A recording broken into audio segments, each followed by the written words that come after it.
Thank you. Good morning, everybody, and welcome to the Gwent Police and Crime Panel in Caerphilly County Borough Council on Friday, the 16th of December 2022. I'd like to welcome everybody to the meeting. We'll undertake introductions going from my left. So I'm Jill Howells, the co-opted member and chair of the panel. Councillor Clyburn, Caerphilly County Borough, and vice chair of the panel. Councillor Maria Chapman-Wilson and Councillor Debbie Jenkins, a councillor from Newport City Council. Councillor Davina Hussain, councillor from Newport City Council. Councillor Mark Spencer, Newport City Council. Councillor Easton, Monmouth County Council. Councillor Linda Clarkson, Torvine County Borough Council. Aaron Goward Pass, Commissioner's Chief Finance Officer. I'm Kelly, Chief Constable of Gwent Police. I'm Billy, Chief Executive to the PCC. Cuthbert, Police and Crime Commissioner for Gwent. Thomas, Deputy Police and Crime Commissioner. Councillor Christine Fallhead, delegate from Caerphilly County Borough Council. Councillor Jacqueline Thomas for Blaenau Gwent County Borough Council. Councillor Tony Keir from Monmouthshire County Council. Lisa Lane, Head of Democratic Services for Caerphilly Council. Mark Jake, Scrutiny Officer, Caerphilly County Borough Council. Forbes Thompson, Lead Officer to the panel for Caerphilly Council. Thank you. Just to make the panel members aware, our independent member Peter Nuttall has handed in his resignation on the panel. Peter was actually the first independent member that joined this panel, so he was actually in his 10th year. But he's made a decision to rejig some of his duties, so unfortunately we will miss him on the panel. He's always been a very strong and very active member on the panel, and we'd like to wish him well for whatever the next chapter brings, wherever he decides to do. And we do have a card if anybody would like to sign it, just to wish him well. So we will be arranging a recruitment process for a further independent member, which Kath will be arranging. But I'm sure you would like to join me in wishing Peter well and thanking him for his contribution to the panel. Moving on, agenda item 1, declarations of interest. Do we have any declarations of interest for items on the agenda today? Okay, thank you. Agenda item 2, apologies for absence. Do you have any apologies for today's meeting? Yes, we have apology for Councillor Gareth Davis. Item 3, the Gwent Police and Crime Panel held on the 30th of September. So we'll take it page by page. So the agenda pack, page 1, page 2, page 3, page 4, and page 5. So could a member move that we're after representation of the meeting? Thank you, Councillor Easton, seconded. Second, Chair. Thank you. All in favour? Thank you very much. So moving on to agenda item 4, an update by the Police and Crime Commissioner for Gwent. So I'll hand over to LCCC. Thank you very much, Chair. And can I add my thanks to the work of Peter Nuttall over many years. And just to say that we will be writing to him on behalf of the OPCC to express our thanks and wish him well for the future. The written report in terms of my update for the quarter, or rather from the months October to the end of November is before you. And I'm quite happy to go into any questions that there may be on it. Okay, thank you. So we do have some questions coming forward. So page 11, you can always take further questions if you want. Page 11, Councillor Spencer. Okay, I'll see what I'll take. We'll come back to you then. Okay. Councillor Keir, you have a question on page 11. Yes. This was as much an information, I think, more than anything for myself. The independent custody visiting scheme. It's important. Why was it run by volunteers? Well, that is the nature of it to ensure independence, but it's very much a matter for my chief executive who runs that, and I'll ask her to comment. Yeah, so that they're a statutory scheme, a statutory volunteer scheme. So they exist across all PCC's offices across England and Wales, and they are set out to be, you know, they are paid expenses and so on, pocket expenses, but it is a voluntary statutory scheme. But we can give you, there's a lot more information that we can give you if you're interested in and find out more. They are a really effective, really engaged group of volunteers that give good reassurance to ourselves about the way in which Gwent Police runs their custody units, and I can absolutely reassure you that that there are never, there never have been any real serious issues. But those issues, the small ones that are dealt with and that come up to us on a more regular basis, dealt with really quickly, and absolutely those volunteers are respected and listened to when their feedback is given, both to our office and to Gwent Police. That's great, thank you. Yeah, just to add, I think the principle and a number of schemes that are providing assurance run using volunteers because it's the principle of the layperson. So actually not having professionals, having volunteers who are members of the public, have training, but who are able to enter environments and be the eyes and ears of the public is the fundamental philosophy, I suppose, behind it. So the whole nature of it being a voluntary scheme is to provide the assurance and the scrutiny on behalf of the members of the public. So that's the sort of philosophy behind it. That's great. As I said, there's more an information gap as somebody who's new to this, so I appreciate you doing that. I think it probably is one for us to include in future reports as well, because we also run a similar scheme using volunteers for welfare of the police dogs. Again, it's members of the public who undertake a role as they do in custody, but with the welfare of our police dogs, and perform a similar role just to ensure and provide assurance, not from our office or from the Chief Constable, for the public about how we undertake our roles and responsibilities. Thank you. I don't know the question on another subject on page 11. I don't know where you think from. Yeah, do you want to take those? Just relating to the graduate officers there, that's the next position. We've got new police officers coming into Gwent, and obviously we've seen the press releases coming out recently. The resignations, retirements, natural wastage, we've got the gross figure here. What's the net figures? Okay, I'll bring in Darren in particular, who's give you those figures. In fact, we welcomed another 51 on Wednesday of this week, and we were very pleased that the Secretary of State for Wales, David Davis, came along to add his welcome to the police as well. But I know that Darren has got also good anticipation of the typical annual retirement rate of policing. So obviously, we don't just grow and grow. We have to take Yes, exactly. Officers as well. Yeah, it's a very good question, because there's two component parts. There's the growth in the establishment and the turnover in the area. So if I take you on a journey over the last 10 years, so I go back to 2010-11, Gwent had about 1,500 officers. And during austerity, in about 2015, we got up to about 1,150.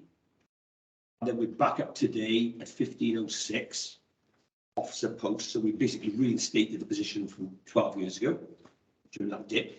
In any given year, you're recruiting into new posts. So we did a significant investment into new posts.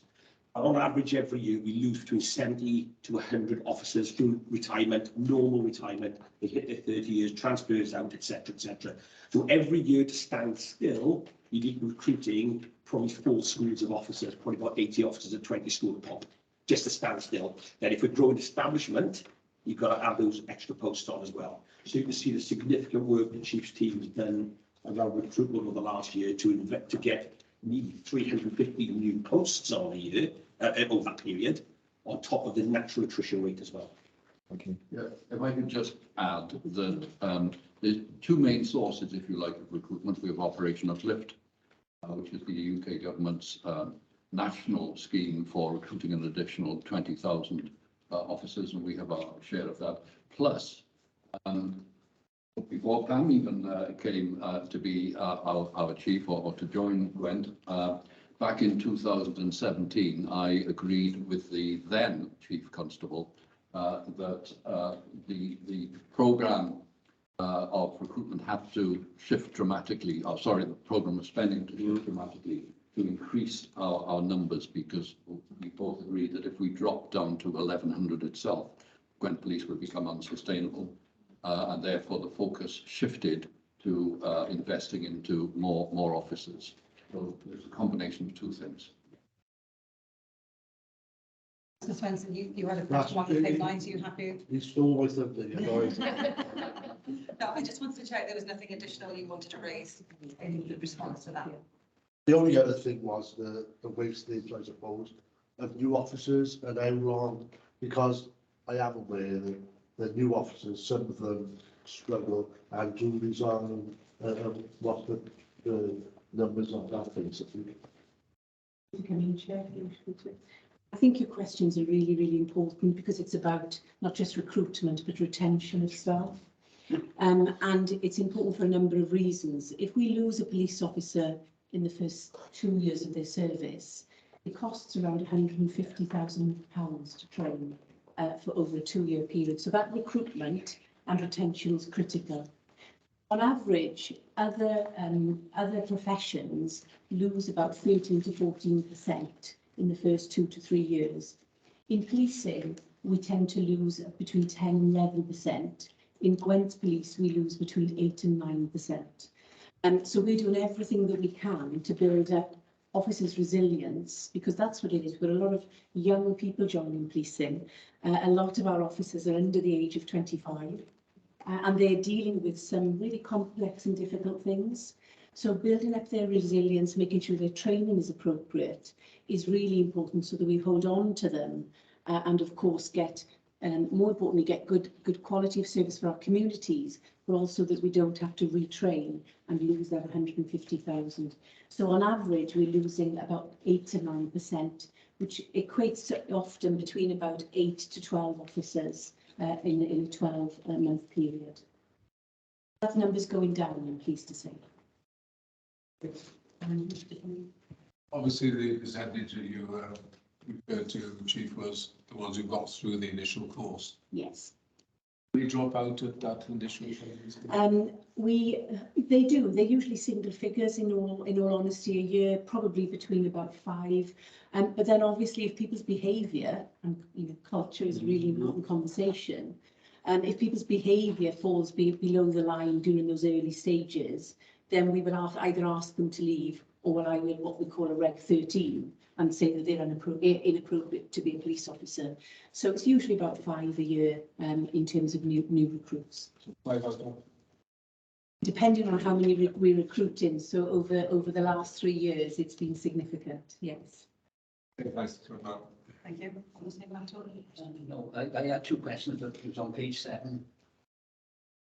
Do you want to take your question then? Just briefly. But the one on page 7 is there a police contact, but it should probably be answered on your question, Chair.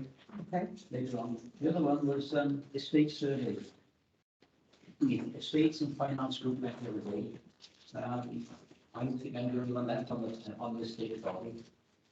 There was concern about the estates development. The members of the committee, or the subgroup, what came quite aware of the situation at the end. It's not a station, we know what it's in that point. The other matter was the firearms unit, which I think we touched on in the past, but didn't really register on my mind because it was joint forcing. But the one Martin did cover was the use of the old headquarters, or thoughts on the use of the old headquarters. But the estates group weren't really aware of that at all. So where has consultation gone wrong? Where's it missed out? And can you give the rest of the body an update of where we are with that so we can move forward? That's cheap. Well, I know that Darren did meet yourselves end of last week. Yes, last Friday. I think it was. Well, Darren, it's probably best if you explain. More than happy. I'll just replay the conversation last Friday. So last year's budget report and the estate strategy predated that, and the financial papers from last year and January did have figures in for what we could call the Gwent Police Operational Facility. But again, at that stage, it was a very embryonic concept in terms of the business case development. Because you appreciate at different stages that we develop a sort of a proof of concept piece driven by operational demand. There's many moving parts usually in the development of the estate strategy. And Conversation from last January that prompted the review of the state strategy was the unaffordability piece. And that unaffordability piece was driven partly by the financial sum that we'd set aside for the development of what we call the Gwent Police Operation Facility that does have an option within it. One of the options is to utilise the previous HQ site. That strategic outline case has a number of options. It's not fully developed. It's not fully finalised. It's still going through what we call the river stages, the British architects. There's a number of stages. We're currently at stage 3, which is what we call spatial design. We're still working out what the design of what one could be and the cost therein. I think what panel members were concerned with is more about the potential location, but also about the cost escalation. That was the big one. So the budget papers last year, the outline cost is about 36 million.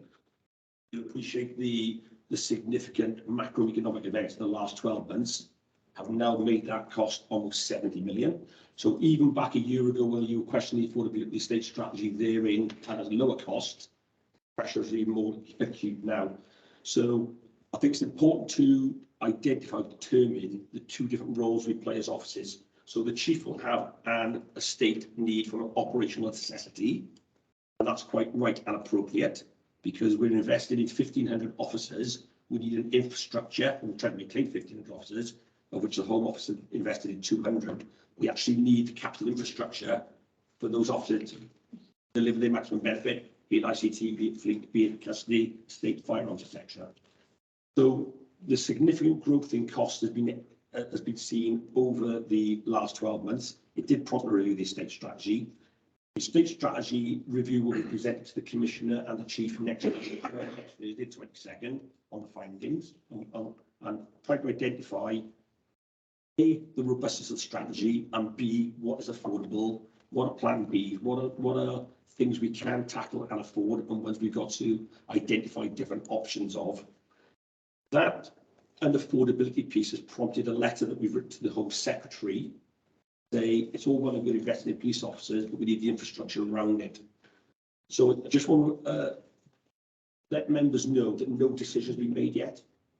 So in the chief's bid, quite rightfully and dutifully, there's a requirement for an operational facility at the best locality in Gwent that saves travel time, it meets demand, that has the infrastructure around it. There are many moving parts. The locality is not determined, the business case is not determined, there's a number of works. But just rest assured, as that gets to a point at which it can be in the public domain and shared, it will be. But I think the spark was the cost. I know, Joe, you identified the hang on, that's a significant cost now, and as well as a bit more clarity around how that business case is condensing. We are shutting down some areas we could build it because they're either no longer available or would be financially punitive to invest in. So I think what's happened is that conceptual business case from a year ago has condensed somewhat, and then that's the conversation we had as the panel on Friday. If I could just, sorry, what does that mean?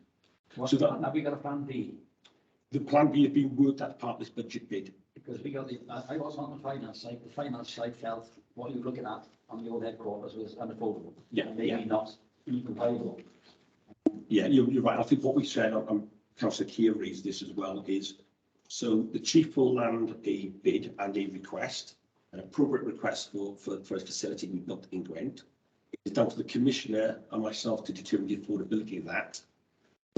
Part of that dialogue over the coming weeks, we would say to the chief, if that is unaffordable, what's your plan B without wasting public money? What can you do as a workaround until such point? There's kind of three bits from me when it comes from capital. The capital piece is borrowing is high at the moment because interest rates are at 3.5%, probably peak at 5% in the next 2 years, come back down to stabilise at 3%. So it'd be silly to borrow now. There's significant inflation in the construction industry, which we've seen. You know, it's gone up twofold, and you as local authority members have seen that from your own patches, with those capital infrastructures. A big worldwide recession then provides some deflation in the construction industry. That's the second sort of rationale as to why we should just pause but foot the ball and see if there's a feasible plan B. And the third bit is, if you borrow now, even higher rates, even with inflation, you've got a significantly imbalanced budget next year. So when we get the chief's presentation, we've got a financial gap of £7.7 million next year. So if I can defer some borrowing, but not to the expense of operational need and creating undue risk, then I'm going to look at those opportunities, and that's the real eye of the storm we're in now. And I've showed the estates finance subgroups. I think we've done the joint one, because I think it came together very neatly last week, and I think it did expose that for the last year we had finance doing their thing and state doing their thing. We come together. There'll be another meeting of that mid-January before we land the preset here, where I think we'll have more clarity on yay or nay around that. I think the finance subcommittee would have more to say than me from the estate side.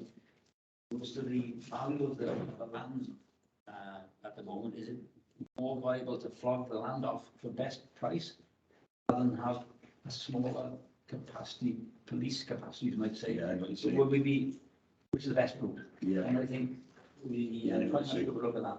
You're right. I mean, that parcel of land has gone from an asset that's worth money at one point to a liability because someone's got to knock down the old.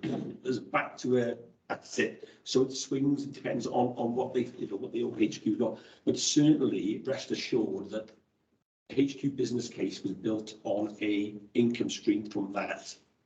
Whatever we do with that parcel of land, if we do choose to retain for police uses, there's a little internal transfer between the two business cases. One needs to buy the one off the other. You see what I mean? We go back to where we were looking at the estate strategy some 3-4 years ago, when the estate strategy was to have hubs. One of the hubs was the one around Foist. So there's another hub would be located in the, let's say, the mega area to link up the M4, M5. There'd be a small hub, Monmouth area to link up with the Birmingham area. That seemed to have disappeared. We've got this new one now, which is, let's call it some plan B, we're looking at flat C now. Where do we go? What's the Could I come in if that's chair? Could I come in, Chair? Yes. Just, I will talk about the operational need as well in my presentation. But whilst we're talking about money, which is absolutely right and proper with everything that we're facing this year, it is also important that we talk about operational need. Yeah. And sometimes you have to plan that operational need over the course of 2, 3, 4, 5 years. And time again, I've mentioned, because it is a real concern to me, that the custody facility in Newport is not fit for purpose, and the Home Office could close that down quite quickly within the next 4 or 5 years. Ystrad Gynllais is more of an overspill unit. Ystrad Mynach, where am I? It's a long day. It's been a long day already. Ystrad doesn't have the facilities to be able to deal with all of our detainees. And the issue for me, which is a crisis issue, 5 years in today's planning and affordability isn't a long time. And custody is a core part of police business. Therefore, one of my endeavours has been that we have a central custody unit, possibly on the old headquarters site, which means that we have a core police function fit for purpose for the future.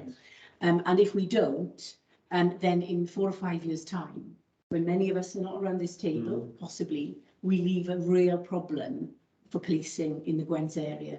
And it's incumbent upon me to raise that as a risk now, so that we can plan for it and or consider our options over the next few years. I could, so I don't want to prolong a single particular question, but it is important to recognise, and we will do our utmost to make sure there's a good joined up information line between finance and the state. It's clearly very important. Take this back. But the policing grant, which we've just had information about, and we need to, obviously to study very carefully, once again, does not provide money for capital projects, which is a problem because, you know, we do have to look at, for example, the joint firearms range, which is jointly with South Wales Police and Dyfed Powys. Those costs are going up, but we have an issue if we don't get it sorted. There's an issue of accreditation for our firearms officers. So it's quite a critical issue for us. And on the back of that, as the government said, right to the Home Secretary, really asking her and the policing minister to consider re-establishing grants, capital grants to assist us in terms of these costs. And I can say, we'll have to see how it works out. I attended, together with the chief and all other chief constables and PCCs across England, with a briefing from the policing minister yesterday on the settlement, and in which, from a question from myself, he undertook to look again at the issue of capital grants. Now, what comes out of that, I don't know, but certainly he acknowledged the issue, and maybe something positive. If you don't ask, you don't get. So maybe something will come out of that, but we'll have to see. Okay. Thank you. Okay, two final questions on this topic on the update. Councillor Mann wants to come in with a question on page 12 on the CCYP. Oh, yeah. And then Councillor Paley wants to question on the Welsh language. Yeah, it's headed police headquarters, Jeffrey. It's the reference to the CCYP towards the bottom, the facilities program. I think most of us read that with a certain amount of envy. And basically, I was wondering, is that facility available anywhere else? Because obviously it's great income grants, but there are lots of other communities around. And just wondering what else we provide. Right. Actually, it's a lot more practical than that. The Earl of Wessex was due to visit the centre, but as I understand it, there were security concerns. I don't know if you're familiar with their building in Cwmbran, but deemed as not appropriate to actually go to that facility. So consequently, we invited that group to come to the new headquarters in order to meet the Earl of Wessex. And he did, and he had a good chat with them, and I accompanied him, and we explained how we do provide financial support for that organisation, as we do for quite a number there. And that's the reason why they were present at headquarters for that purpose. He also visited other places during that afternoon. Yeah, so but as the Commissioner says, we do provide financial support both through the Police Community Fund for a number of youth organisations across the 5 local authority areas, and I think we have brought reports here on a regular basis about the distribution of those funds across all of the local authority areas. And the Police and Crime Fund, the Police Community Fund, particularly is for activities with children and young people. So there are examples of funding arrangements for organisations across the 5 local authority areas, as well as distinct other programmes that we fund across the areas like Safer Streets, which we've discussed here before. But that might be a helpful reminder that it might be timely for us to include the Police Community Fund in our next report. Certainly we can, and I attended, I think it was yesterday, the Gwent Citizens panel, where I was asked a very similar question about the support that we provide groups and what are our criteria. So we were able to expand on that, and I think that information was very useful. And certainly we can add that information to future reports. Yeah. Well, my question was more about it wasn't really about the visit. It was about other facilities. For example, I'm aware of CIDIC, which is a youth organisation in Signaling. But again, how widespread these facilities are is really what I was looking for. And I think that's another example when the office is spending, provides financial support to CIDIC, but also has done a lot of work to assist in creating relationships with GAVO, the Gwent Association of Voluntary Organisations, to assist them in their fundraising efforts. But in all of these issues, we've had discussions here previously about supporting youth organisations, and I would just ask for your support as councillors with your local authorities when we look at funding some of these organisations as well, because it's a partnership, and it's a partnership between us as police, who recognise that by funding activities with young people, we're hopefully meaningful activities and positive outcomes, but that's something we need to do in partnership with our local authorities. So I may come back to you to discuss that one further. Yeah, indeed, it might be interesting. I know CIDIC very well. I was due to attend their AGM last week, but unfortunately, well, no, fortunately, my second cataract operation was held on the same day, which meant I couldn't go. I gave priority to the cataract. But no, I do take your point. And look, all of this, it's not just us thinking it's a good idea to provide money for youth groups. It's very much linked to our plan, certainly in terms of turning young people away from a potential life of crime into something far more positive. I think you'll find most councils are interested in facilities for youth. Unfortunately, it's not always replicated in the budget. We particularly raised the issue yesterday in the Policing Partnership Board, that when we were discussing the cost of living crisis and the financial settlements and the future funding arrangements for all partners working in Wales, that the need to focus on activities for children and young people is absolute. And that's a shared, that's a shared commitment. And it's one that we will have to work with both governments, UK government and Welsh government and local authorities, as well as other partners, to really concentrate our efforts on what we need to do for children and young people. Thank you. Councillor Kay, did you want to come in with the last question on this? Just on the Welsh language, yes, thank you. Just on the Welsh language standards, really. Obviously, this, well, my question was, it's the First Minister's target, isn't it, to get a 1 million Welsh speakers. So you refer in your report to progress and continue to work to improve the Welsh language capabilities. Fine. I was just wondering, have you set yourself targets, and where are you against that? Do you have any highlights you could share? With your permission, I'll ask my Chief Executive to respond. It's more a direction of travel in improvement. So we put on training, for example, we look at when we improved, we used to say, for example, level 1 Welsh required, which is the most basic level. For certain jobs we've identified they need to be higher levels and higher standards. We've more focused on compliance with the standards, the Welsh Language Commissioner standards, rather than targets of numbers of Welsh language learners, but we do have some in the office, and we make that offer available to everybody. And obviously we work really closely with Gwent Police, because things like our reception facilities are shared and so on. So really we're just looking to make sure that first point of contact, Welsh language option, is available, but with a like I said, no specific targets, but with an improvement year on year of numbers learning and numbers of people at higher levels of Welsh language capability to improve every year. Thank you for the update, Commissioner, and that draws that agenda item to a close. So we move on to agenda item 5. So there's 2 questions for the Commissioner today that's been raised by panel members. So the first question was reported in the press recently that the Chief Constable of England and Wales are going to send off everybody's burglary. Can you, as the Commissioner, advise us of how burglaries reported over the last 2 years, and in those respective years, what proportion of those crimes were subject to officer attendance? And secondly, within what time frame should a victim reasonably expect a visit, and how are you going to ensure that the public assurance given by the Chief Constables and yourself is going to be adhered to?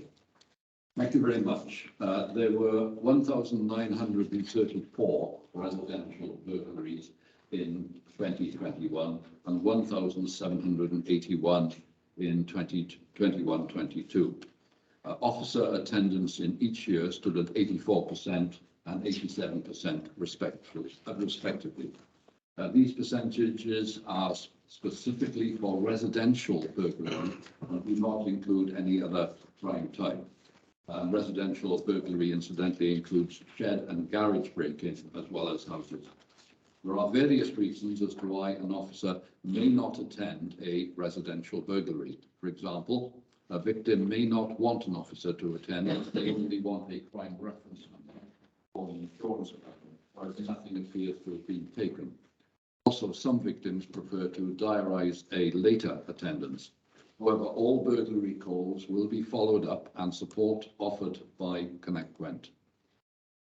Data shows that in each year, 69% of officer-attended residential burglaries saw officers arriving within 1 hour of the victim contacting the police. And so victims should expect on average that they will have an officer in attendance within an hour. However, this will depend on risk considerations. If a burglary is in progress, the force will aim to attend in 15 minutes. The Strategy and Performance Board is the main forum in which I hold the Chief Constable to account for the force's performance. Reducing acquisitive crime is a key commitment in the police and crime plan, and so performance around residential burglary is an area of focus. It includes the commitment concerning officer attendance.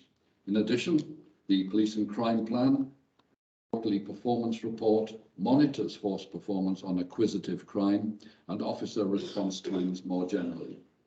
It provides us with an accurate understanding of force performance trends, which allow us to increase scrutiny in this area if necessary. Gwent Police has also launched their burglary improvement plan, which seeks to improve the quality of service victims receive when officers attend. This is expected to result in better criminal justice outcomes for residential burglary. The force has established an internal performance monitoring group to oversee the implementation of the plan. My teams will be scrutinising the work of this group for assurance that the plan is delivering the intended improvement. Now, as panel members will be aware from the presentation, We Don't Buy Crime from Chief Superintendent Tom Harding in the in the summer, our first aim is to prevent crime occurring in the first place. I am very proud of the excellent work that Gwent Police has been doing to target acquisitive crime. Thank you, Commissioner. I have to say those results are a lot higher than I expected in terms of attendance, and certainly from what you see on social media, you do get a perception that perhaps the rates are a lot lower than that. And I guess there are people that are maybe not reporting crimes because they feel an officer might turn up. So I think there's also a matter for the force to be encouraging people to report matters, because it does matter, and it is a crime that needs to be considered. And those figures are a lot higher in terms of attendance than I'd sort of expected. And I think, I think there is it would be useful for us to reflect how we discuss that performance and how we tell the public about it, because I think obviously people tend to talk about their experience when they're dissatisfied with the service rather than when they're satisfied with the service. So I think that's, again, this panel quite often appropriately challenges us in terms of how we communicate good news. And I think this is an illustration, isn't it? Sometimes we don't talk about the work that we do. I think maybe that's something as a performance group we could add in, it's something that we can monitor, because public assurances have been given on that. There is activity happening anyway, so perhaps we could look to it. I think, Chair, as well, as in terms of the background to this, when the Home Secretary announced that this was going to be her priority for all police forces, some police forces were already, including Gwent, were attending on a 100% basis. There were a number of forces that weren't, but that wasn't necessarily clarified in the public statement. Thank you. Okay, the next question now, question number 2.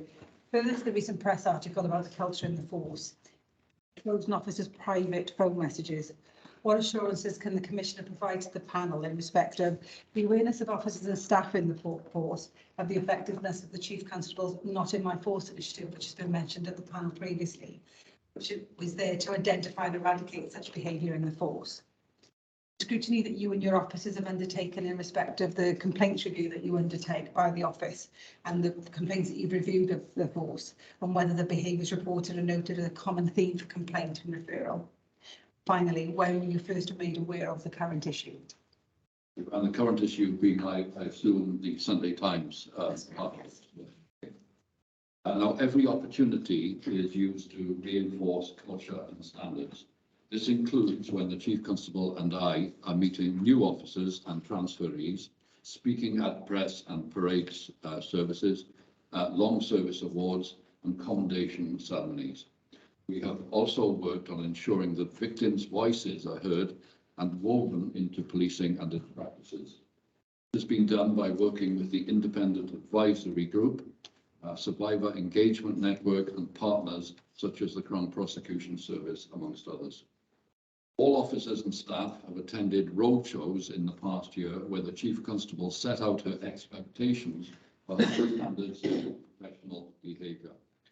In addition to that, every officer and member of staff in Gwent Police and my office has been spoken to personally by senior leaders, setting out what standards are expected from them, including calling out corporate behaviour to others when they witness it.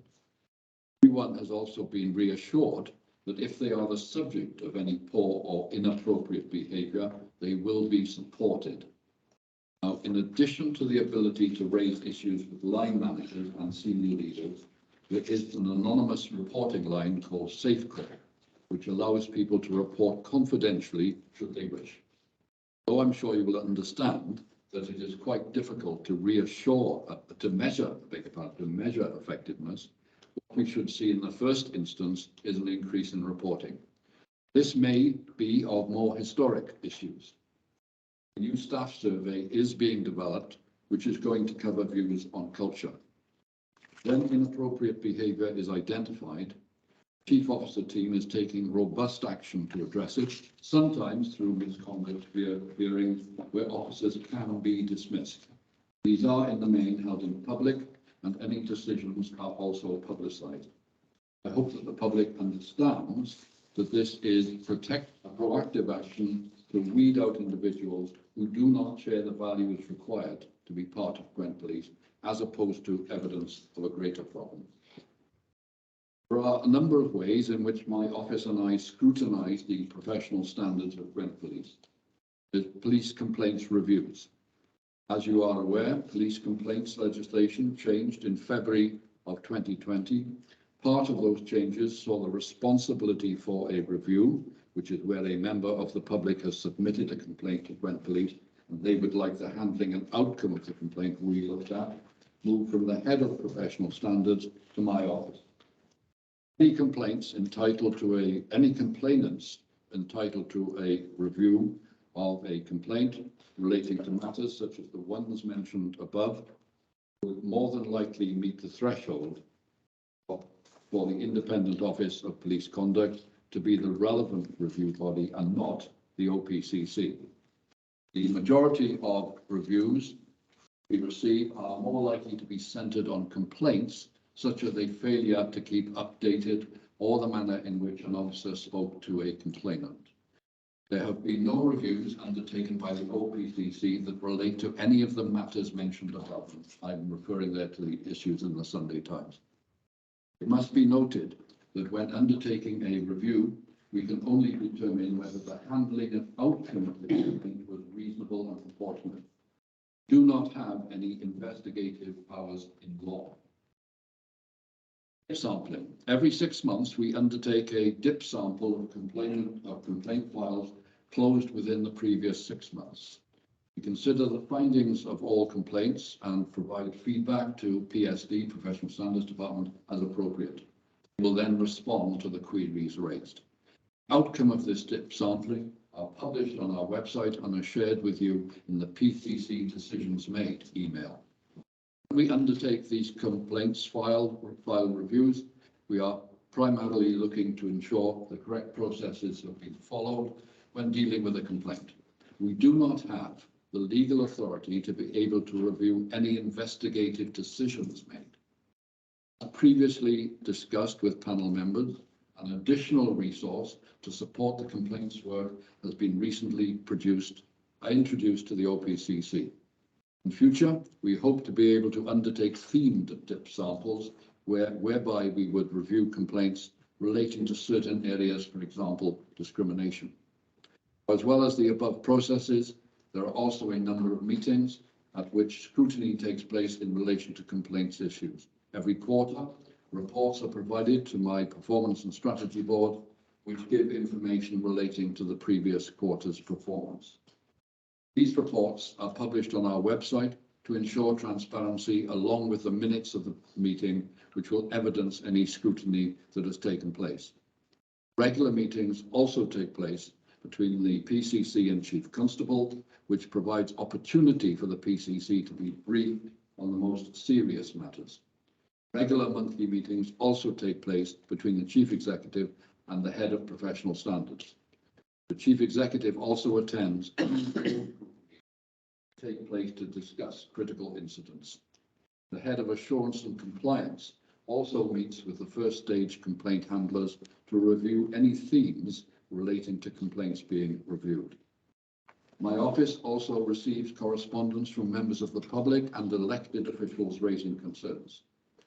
When a complaint is received that draws the attention of my office, we ensure that this is raised as a matter of urgency with Gwent Police, as the OPCC lawfully cannot become involved in the complaints process at this stage. We also ensure that the complainant, if appropriate, is directed towards any relevant support that may be available, or will check that it has already been offered. As mentioned, the PCC is unable to become involved in any operational policing matters or in the investigation of any subsequent misconduct process, but as stated, will be kept updated via various channels. My office also undertakes an annual review of the force's business interests and gifts and hospitality registers. Although the registers are redacted, we review them to ensure compliance with the policies in place. These reports are published on the decision log section of our website and the link shared with you in the PCC decisions made email. The specified information order places a legal duty on us to publish information in relation to the scrutiny of complaints annually on our website. In all the scrutiny that we have undertaken to date, there have been no specific trends identified in relation to the matters referenced above. In terms of your final point, I was first made aware of this case, reported in the Sunday Times, when contacted by the Sunday Times a few days before they published their first article. And I have addressed the matter in hand in my update report. Can I also apologise for the hesitancy of some of my reading, but it's the cataracts removal fault and my vision is not quite focused. Thank you, Commissioner, for the full response. Do you want to? Please, yes, ma'am. And obviously, not repeating anything that the Commissioner has said. I think it's really important, the Police and Crime panel here today, and having seen some of the high-profile commentary in the media about Gwent Police. Clearly, I will not comment on the cases for obvious reasons, but it is important that each and every one of you know what my leadership style is and what I stand for. And certainly, I've been in policing for nearly 30 years, and throughout my service, have challenged lots of cultural issues, as you can imagine, in policing and also in society. And I think it is important that we reflect on, yes, this is an issue that certainly I'm not defensive about in any shape or form in terms of what's been revealed on private telephones. But it is, we've heard this week of other agencies in Wales Fire, London Fire Brigade, and I am sure in most agencies that you may have worked for that there's inappropriate culture and behaviour. What I do is speak to every single person that joins Gwent Police, everyone, police officer, police staff, and also conduct roadshows, so regular conversations with people. And the bottom line is, I will not tolerate inappropriate behaviour, because the behaviour of policing, because we apply the law, needs to be a higher standard than anywhere else. And we always say that Peel's principles, Robert Peel's principles, are all about policing reflecting society and society reflecting policing. And without question, you know, with so many new joiners, that is the case in terms of social media usage and the like. I'm constantly reiterating standards, behaviour, expectations. And in all honesty, panel, we've been very proactive on this. Since I've been Chief Constable, it's been one of my absolute passions. And you will see other cases in the media, so be prepared for that. But all I hope is that you see that as proactive work from me and the leadership team, and not, oh dear, Gwent Police, you know, has got a terrible culture. Because as is the case in many organisations, there are corners and culture that we need to challenge, and I have been more than prepared to do that throughout my entire service, and without question will continue to do it. I lead on the National Police anti-racist plan, the anti-racist criminal justice plan for Wales. I've been an advocate in terms of women in police in all of my service, have led on violence against women. So this behaviour in any part of society, and certainly in Gwent Police, is something that I'm more than happy to challenge, and I will. But I do need the community support and your support when you see that challenge taking place. Please see it as a positive issue and not something which is a constant narrative or a reflection of all police officers, because the majority are first class, and I'm proud of them. It's the few that are letting us down, and mark my words, I will challenge them if that behaviour continues. Well, may I quickly add, because the detailed response I've just given on the actual question that was put to me, but to endorse what the Chief has just said, Pam Kelly as Chief Constable has my full support, and I know that she will deal robustly together, particularly with the new Deputy Chief Constable, to bring this matter to its logical conclusion. My office, as I have said, cannot be involved in the investigation of specific cases, but depending upon the outcome of those cases, we may have a role in terms of arranging to cover any appeals that there may be arising from those decisions. Therefore, I have to be very careful publicly about any specific comments I make on particular cases, or general processes, because some of you will know that I have made TV appearances and media appearances, and we've issued statements about processes. But it's not been easy, but I am convinced that we went to the right leadership at this time.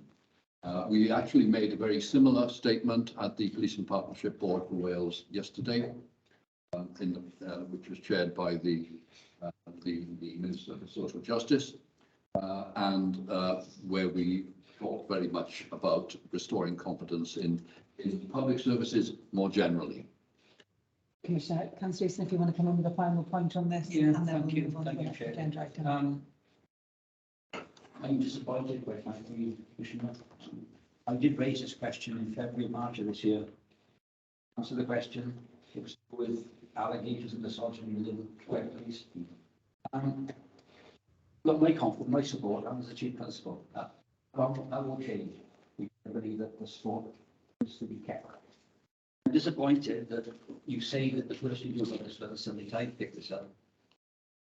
I feel that taking an action in February, March, April this year and dealt with, I'm not saying you didn't, but if you dealt a bit more, it might have prevented the Sunday Times getting on this. There was a culture there of certain people, and I agree that they only a few. I won't call them bad apples, but I know you use that phrase. So I'm disappointed that today that we're questioning you now against something which I think you could have tried to deal with some months ago. I'm also disappointed as well as a panel member. I'm accredited by the Home Office to sit on this panel and ask questions and scrutinise and not one. I'm disappointed that when this did break, the Assembly members, the MPs, the council leaders called this panel together. I think you should have called the panel together. I know you called the chair and the vice chair, but I think that we deserve a little bit more from this. I got my support, it will continue to be there, but I think as a question of learning how we deal with these things.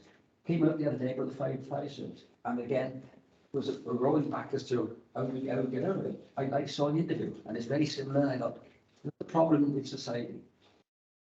How we change society, I don't know, but I do show a bit of disappointment that, not today, but the ones we did before, were not, I'm going to say fully briefed, because we couldn't go down that route of saying, what we're doing, but I do feel that kept us down there. That's my view. May I respond? Look, the earlier reference going back to last February, which was a comment made in Question Time on the TV. I, at the time, thought it was from Bethan Jenkins. Sorry, not Bethan Jenkins. No, not her. That's the same person. Del Stewart, that's right. And I sent a letter out then to say, no, I was wrong. It was a member of the audience that made the comment, and it was based on the issue of the Sarah Everard case, was the whole thing about abuse and misogyny in policing. But that was a focus on the Met, clearly. Yes. And there was a remark made more or less to the effect by this member of the audience, and I'm sure it happens here in Gwent. Well, it was more of a throwaway remark than based on anything substantial at that time. And the question I was asked here was about the Sunday Times article, and I've answered that truthfully. But the issues that gave rise to the Sunday Times article was a former officer who took his own life, and that preceded the Question Time show. It was information that turned out to be on his private mobile phone that was then seized upon by Sunday Times. So in terms of times, that had already that had happened. So I don't, I appreciate your support, and I appreciate that you're asking these questions in all honesty and integrity. But I don't think it's right. And I think we acted as quickly as we could, because at that point we did not have this evidence of what was on the private phone. And why would anyone think that it did exist at that point? And then the Deputy Commissioner, and then we'll call the item to a close. I just want to come in from a monitoring officer point of view, and I just wanted to support some of the comments, but also be clear that it's been a really difficult position for both the Commissioner and the Chief Constable to be in.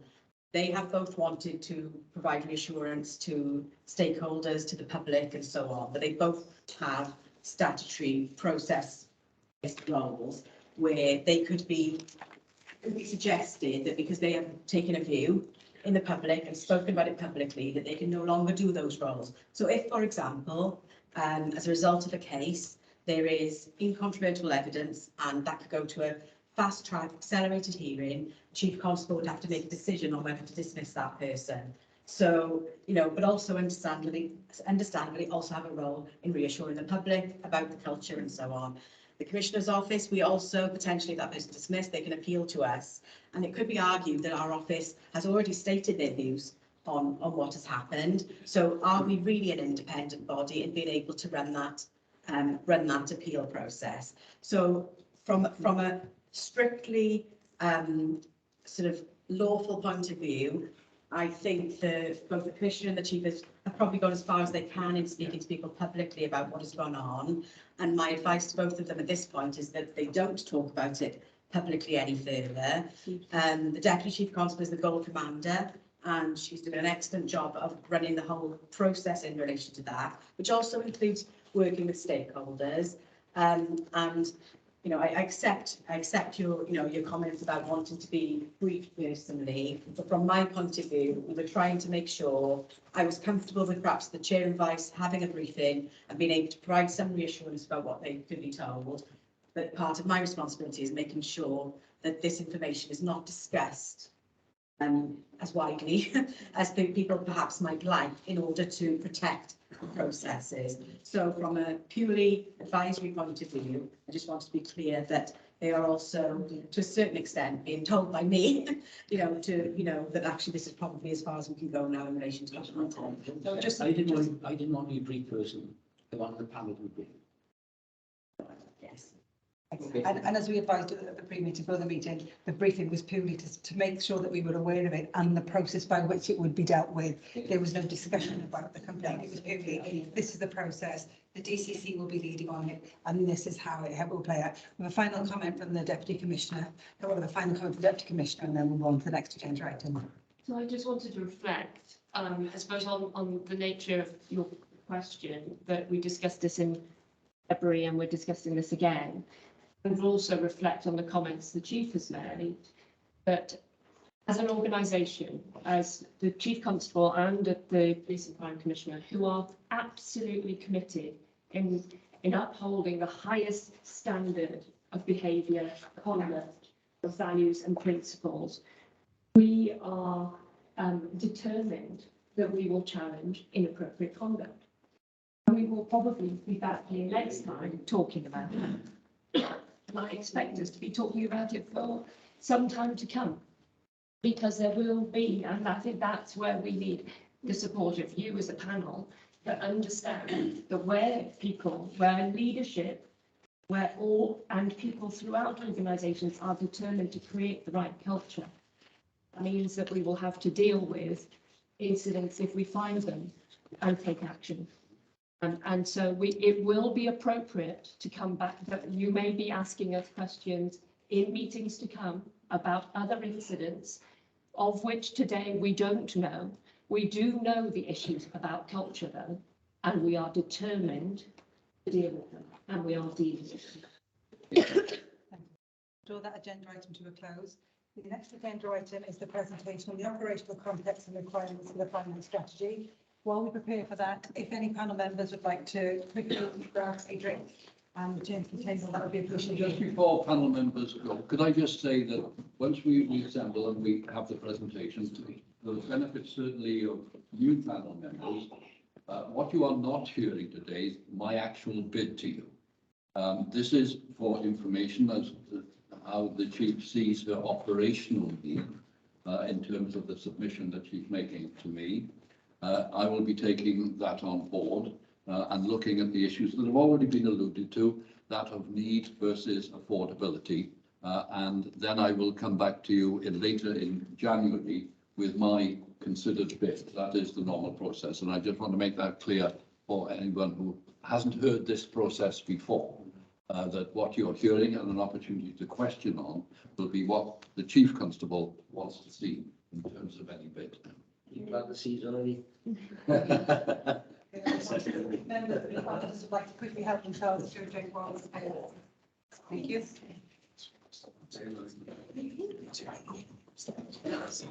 Just keep it running.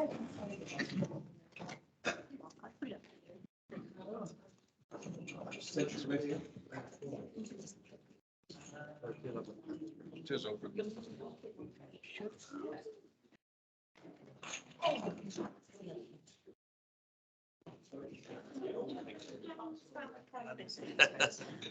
You don't come alone, does it? Take this dry one outside.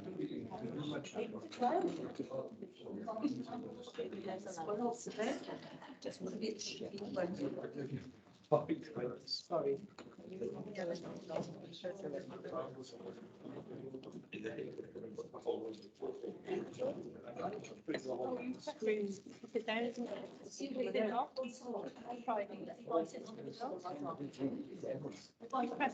Yes, I was just saying we're still recording. Yeah. I've tea now then. Yes, I'm. No, I am. Not meant to have one today. I don't be offering, I've done a bit of an explanation. Yeah. Yeah, because he's an attachment. Yeah, no worries. So he said, give him a ring. Cat. That hasn't because he didn't respond. So well, he wants to explain all that to you if he has a chance. Yeah, that's fine.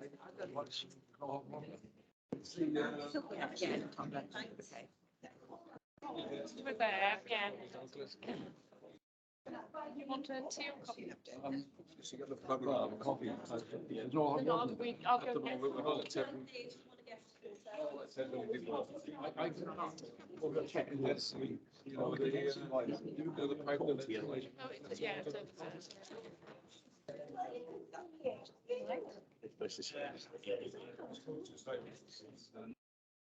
We'll go for a walk for the hot water. Oh, is it? There's one for the clergy room. So it's just over across the way. Now, how many of those cakes are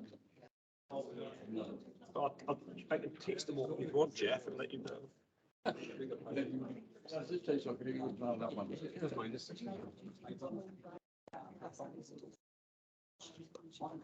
That's a very certain.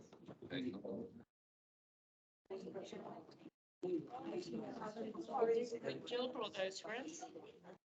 He decided not to bring big spice in case everybody's had enough of it.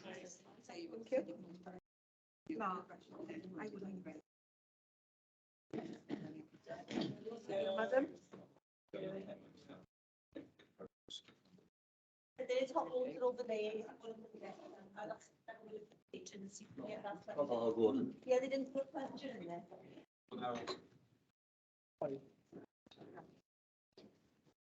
there. There's no plunger on that one. Yeah, there's boiling water in the, machine over there. Right, yeah, okay. It's just if you open it. You've got restaurants and people shop Oh, yeah. You got one side at the moment. It's not as comprehensive as it used to be.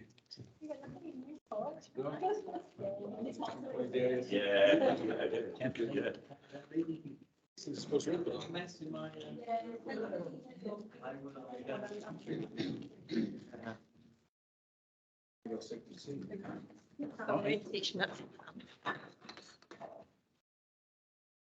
During this, we can't get the hot water out. That's good evening. Really? No, they like to charge to some people. People just they know that. They gotta go to the budget meeting, or we get the budget through. We'll take it on there. Might be the AGM.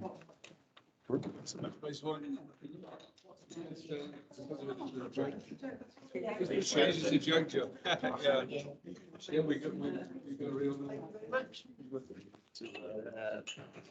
That's why you haven't been, I think. Thank you.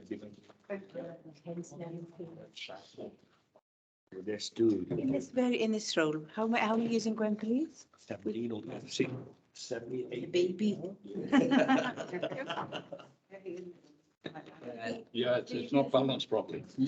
Baby. 70, right, the budget, It's actually much better when it's off.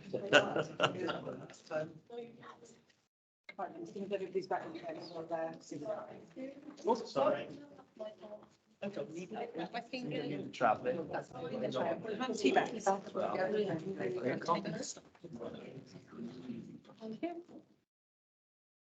Is it all year as well? Just on there. It doesn't work. There's hot water, you need to go outside to get the hot water. There you go. No. No, it doesn't, the spongy bit doesn't work, so you need to go and use the. The water's probably not very hot then. I'll click it off.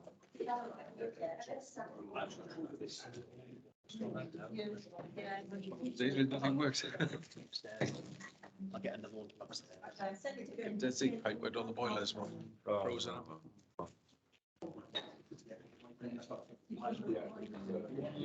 I think they keep it more sitting. Yeah, I managed to get hold, I got some instructions on that as to how to get around. So the whole fingers crossed. It's going. You know how water is over there?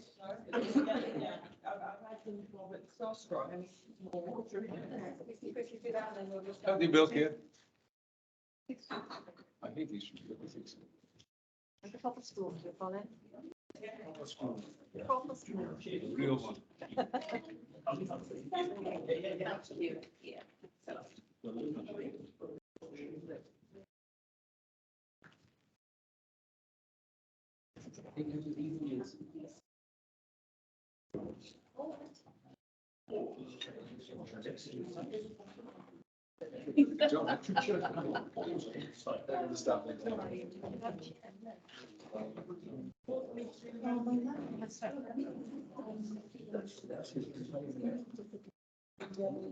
She's coming through, she's coming through.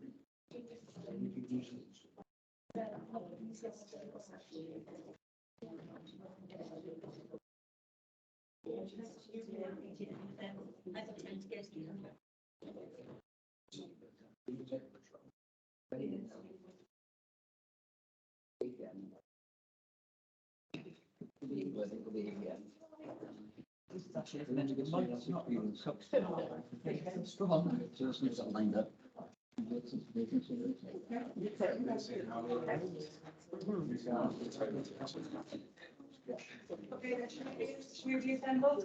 Yeah.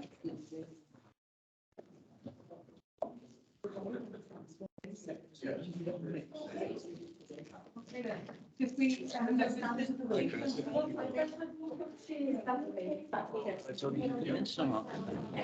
Convinced? I've got half, I don't think it's half an hour, so the promise not to keep going on. To make a point.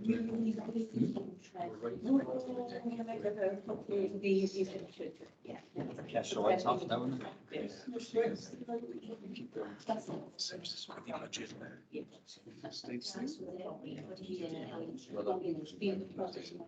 the same amount. Okay, so I'll make a start, everyone. Good morning, everyone. I know most of you, but it's a pleasure to see some of you now in person because I've seen most of you whilst we've been online. So what I'm going to do is spend no more than, I've been told, between about 25-30 minutes and just going through, if you like, what I need operationally to deliver a service here in Gwent Police.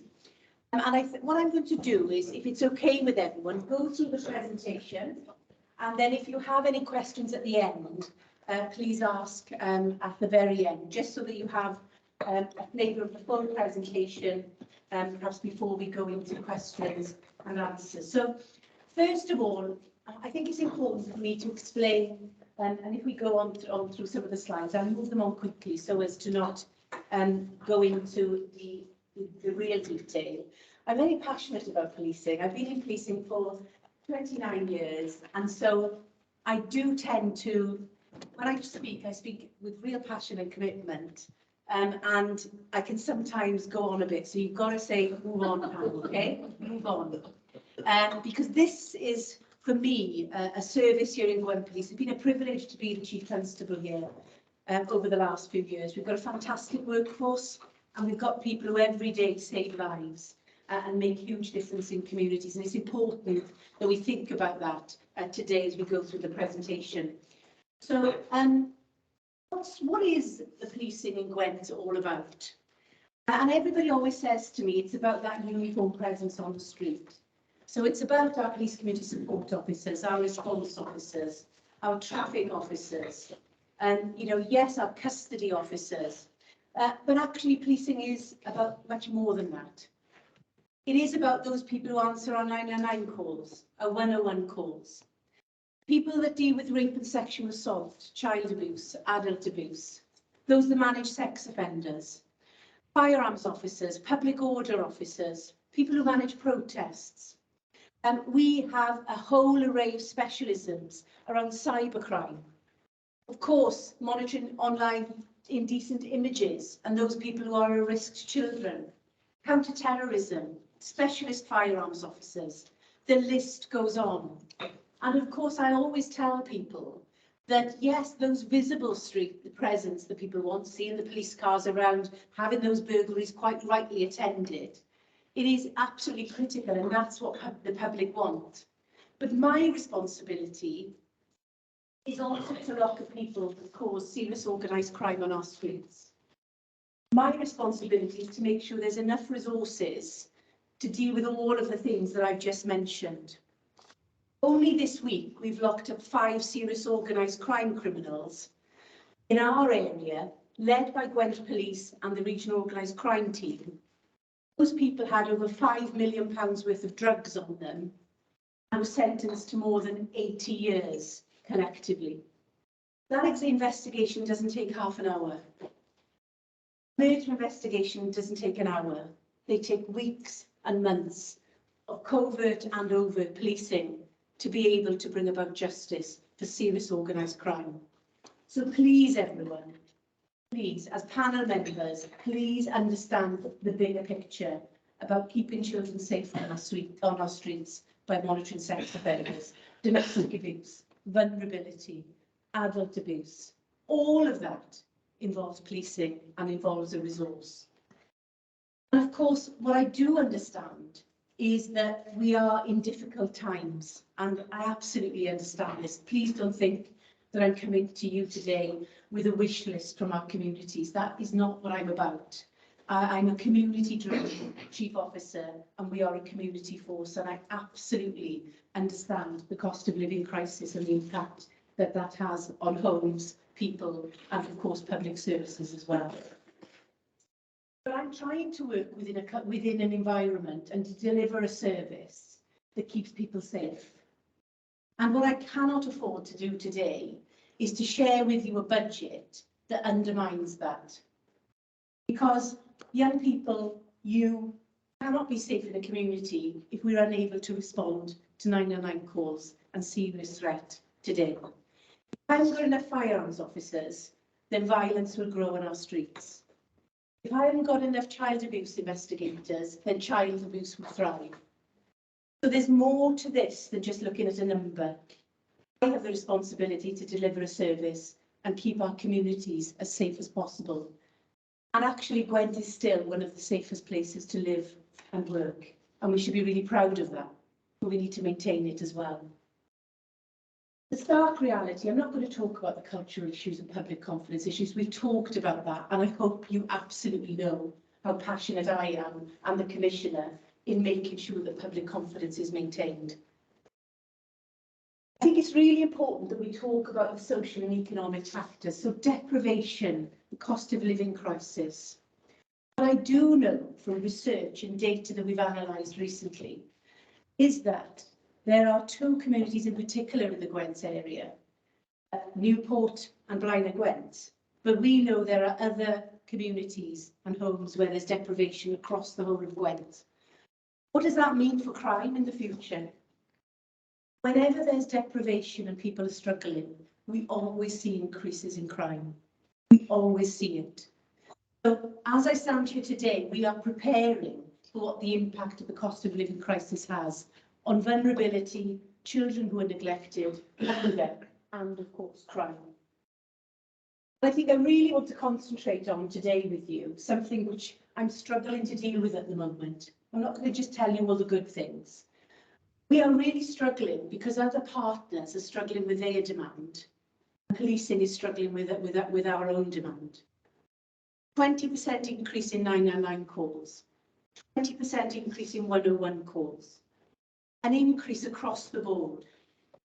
But, and this is the but, we currently spend just under 50 hours a day people who are going into accident and emergency, police officers tied up in A&E.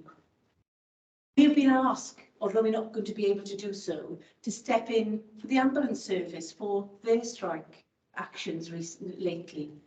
Mark my words, when those strikes take place, policing will be picking up some of that work.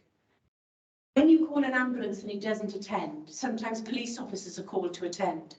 And many of my police officers have attended when an ambulance has been called this year and have saved lives. Unfortunately, the media don't like to comment on that. 10% of my resources are deployed every day to deal with mental health issues. And in the new year, the prison service will be so overcrowded that cells in Gwent Police are likely to be used to house prisoners. The question to you and to the community and to others is who steps in when policing hasn't got enough resources?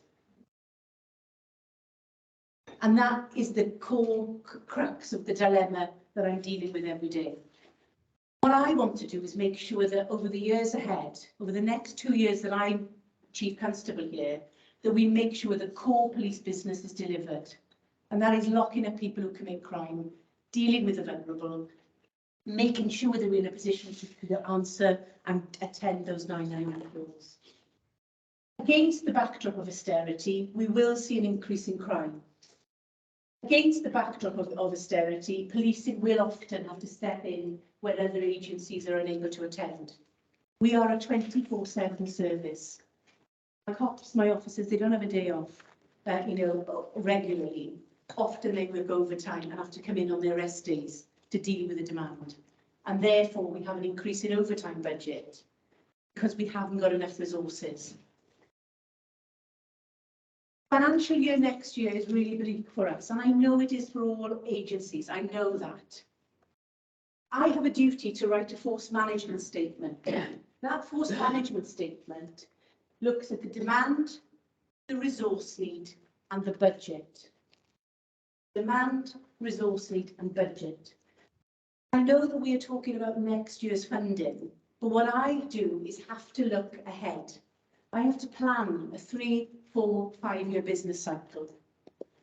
Next year, as a part of that business cycle, we have already built in a 6.82 precept increase. That is what we felt we would have needed to have stood still the next year, financial year.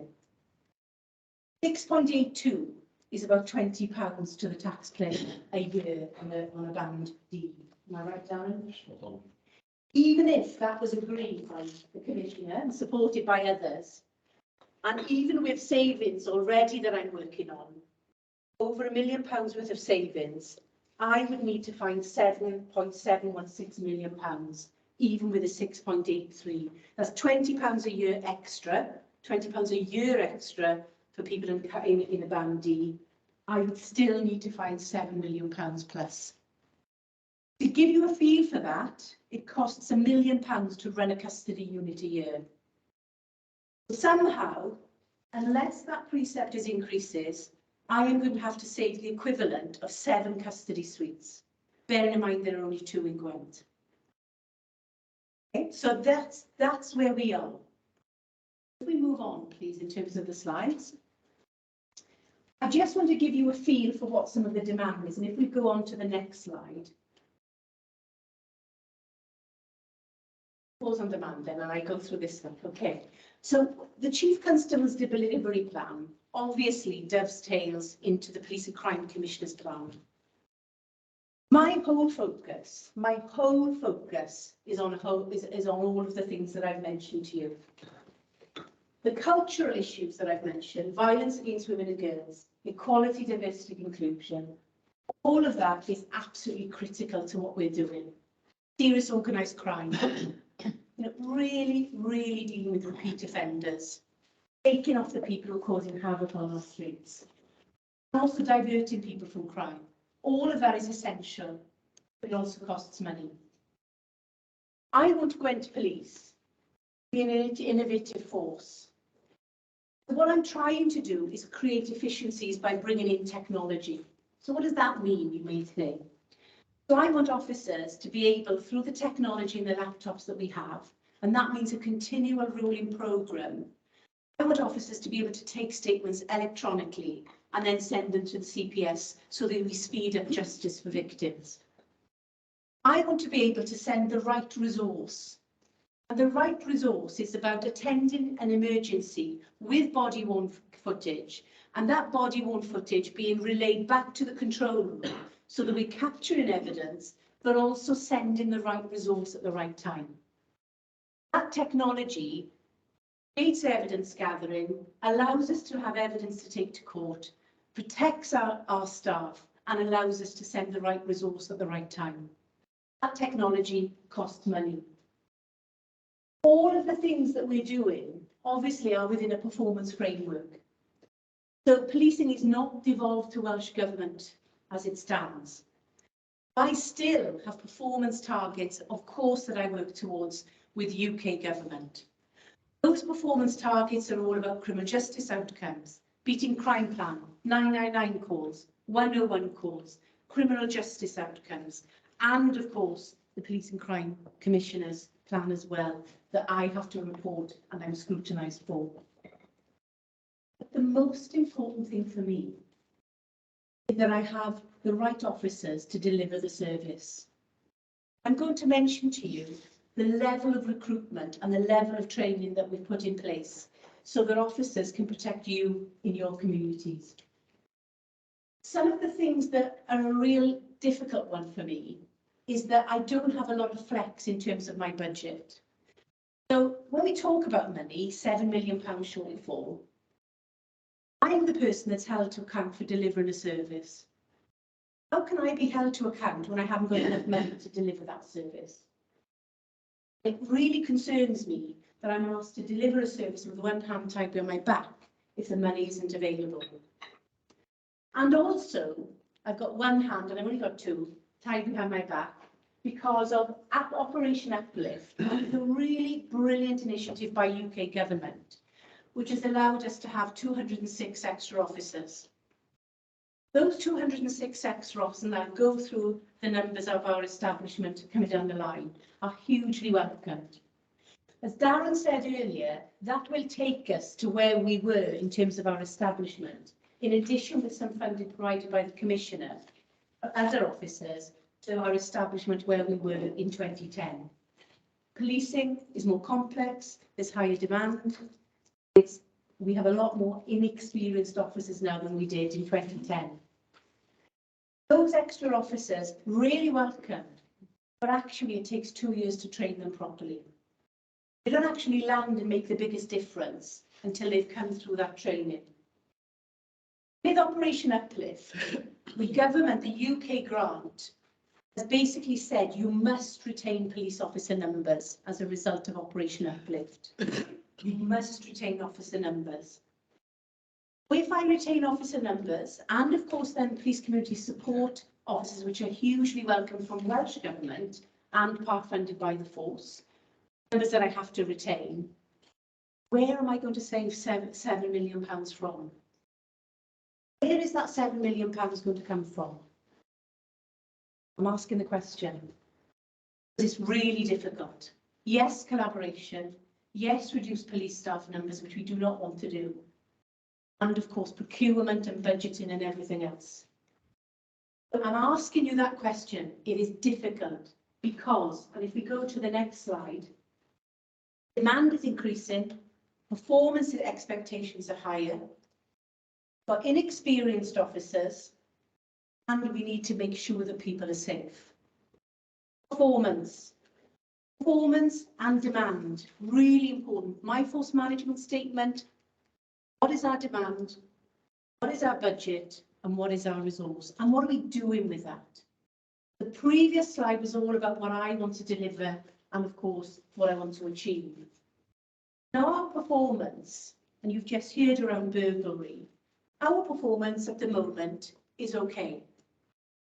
Not good enough for me, I want better. Our performance is okay. Compared to other forces, our performance is okay. I want it to be better. What we have done well is that we've reduced burglaries. So this is really important to me, how we manage rape and sexual assault, how we of course investigate murders, how we manage burglary, how we deal with serious organised crime, how we deal with vulnerability, child abuse, all of that is absolutely critical. What I'm hugely proud of is that we have seen a significant reduction in the number of burglaries in our area since 2019. This is going back to pre-COVID figures, because during COVID, we didn't have many burglaries because everybody was at home. It was great. But in comparison to 2019, we have seen a significant reduction in burglaries. We've also seen a significant reduction in neighbourhood crime. If we go on to the next slide. Public confidence is important, and I worry about this in light of what you would have seen in the press recently, and in light of some of the demand that we're dealing with. How many 999 calls would you say that we received in November?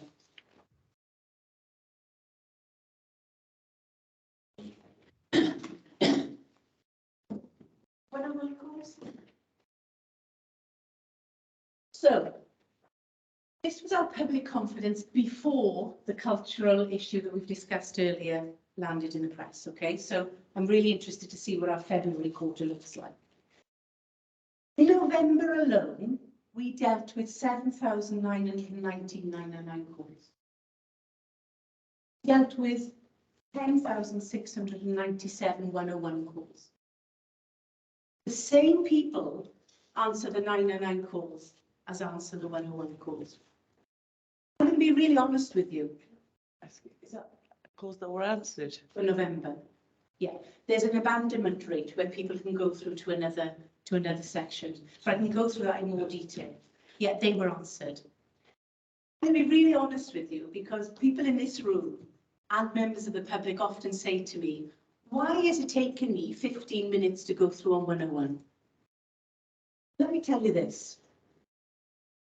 You rang an ambulance today, and I rang an ambulance recently for my mum. I was told it would take 2 to 5 hours, and I'd rung 999. I nearly had a heart attack yesterday. Told 2 hours before an ambulance could get to them. If you ring Gwent Police for an emergency call, 999, the call will be answered within 10 seconds. Within 10 seconds, your 999 call will be answered. If you live in an urban area, somebody will be with you between 10 and 12 minutes. If you live in a rural area, we will be with you between 15 and 18 minutes. 999 emergency calls. Life at risk. Somebody's got a knife. Somebody's got a gun. Domestic abuse ongoing. Firearms incident. We are not a service that takes 2 to 5 hours to come to you in an emergency. But because of our increase in demand, for a non-emergency call 101, please bear with us. We cannot do everything.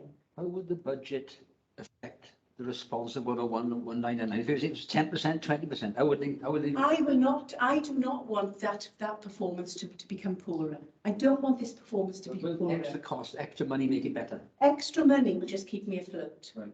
Okay? But what I am trying to do is put more restricted, this is not what I want to do, but if I have to save money through police staff when they leave force control room, I would put police officers in there, perhaps restricted police officers or police officers in there. I don't want police officers answering 999 and 101 calls. I want them investigating. I want them using their policing skills to investigate. I'm having to think about these things. Again, you're advocates. You're here to ask questions, but please support some of your cops. In an emergency, we are there. We're not a service that's going to take hours to get to you when you ring 999. And yet we still are criticised when we're out there saving lives. So please ask and think about this. Also, public confidence. I know the Gwent Police has had a difficult time recently. I know that.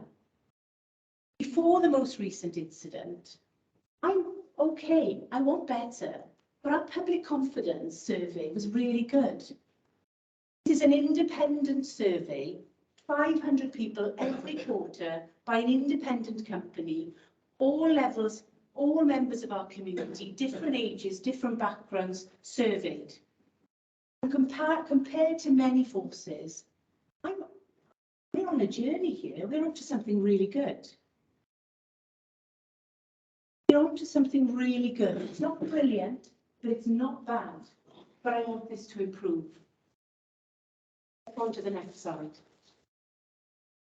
What else have we done with the public's money? Let me assure you, I do not come from a rich household. My family background was where every single penny mattered.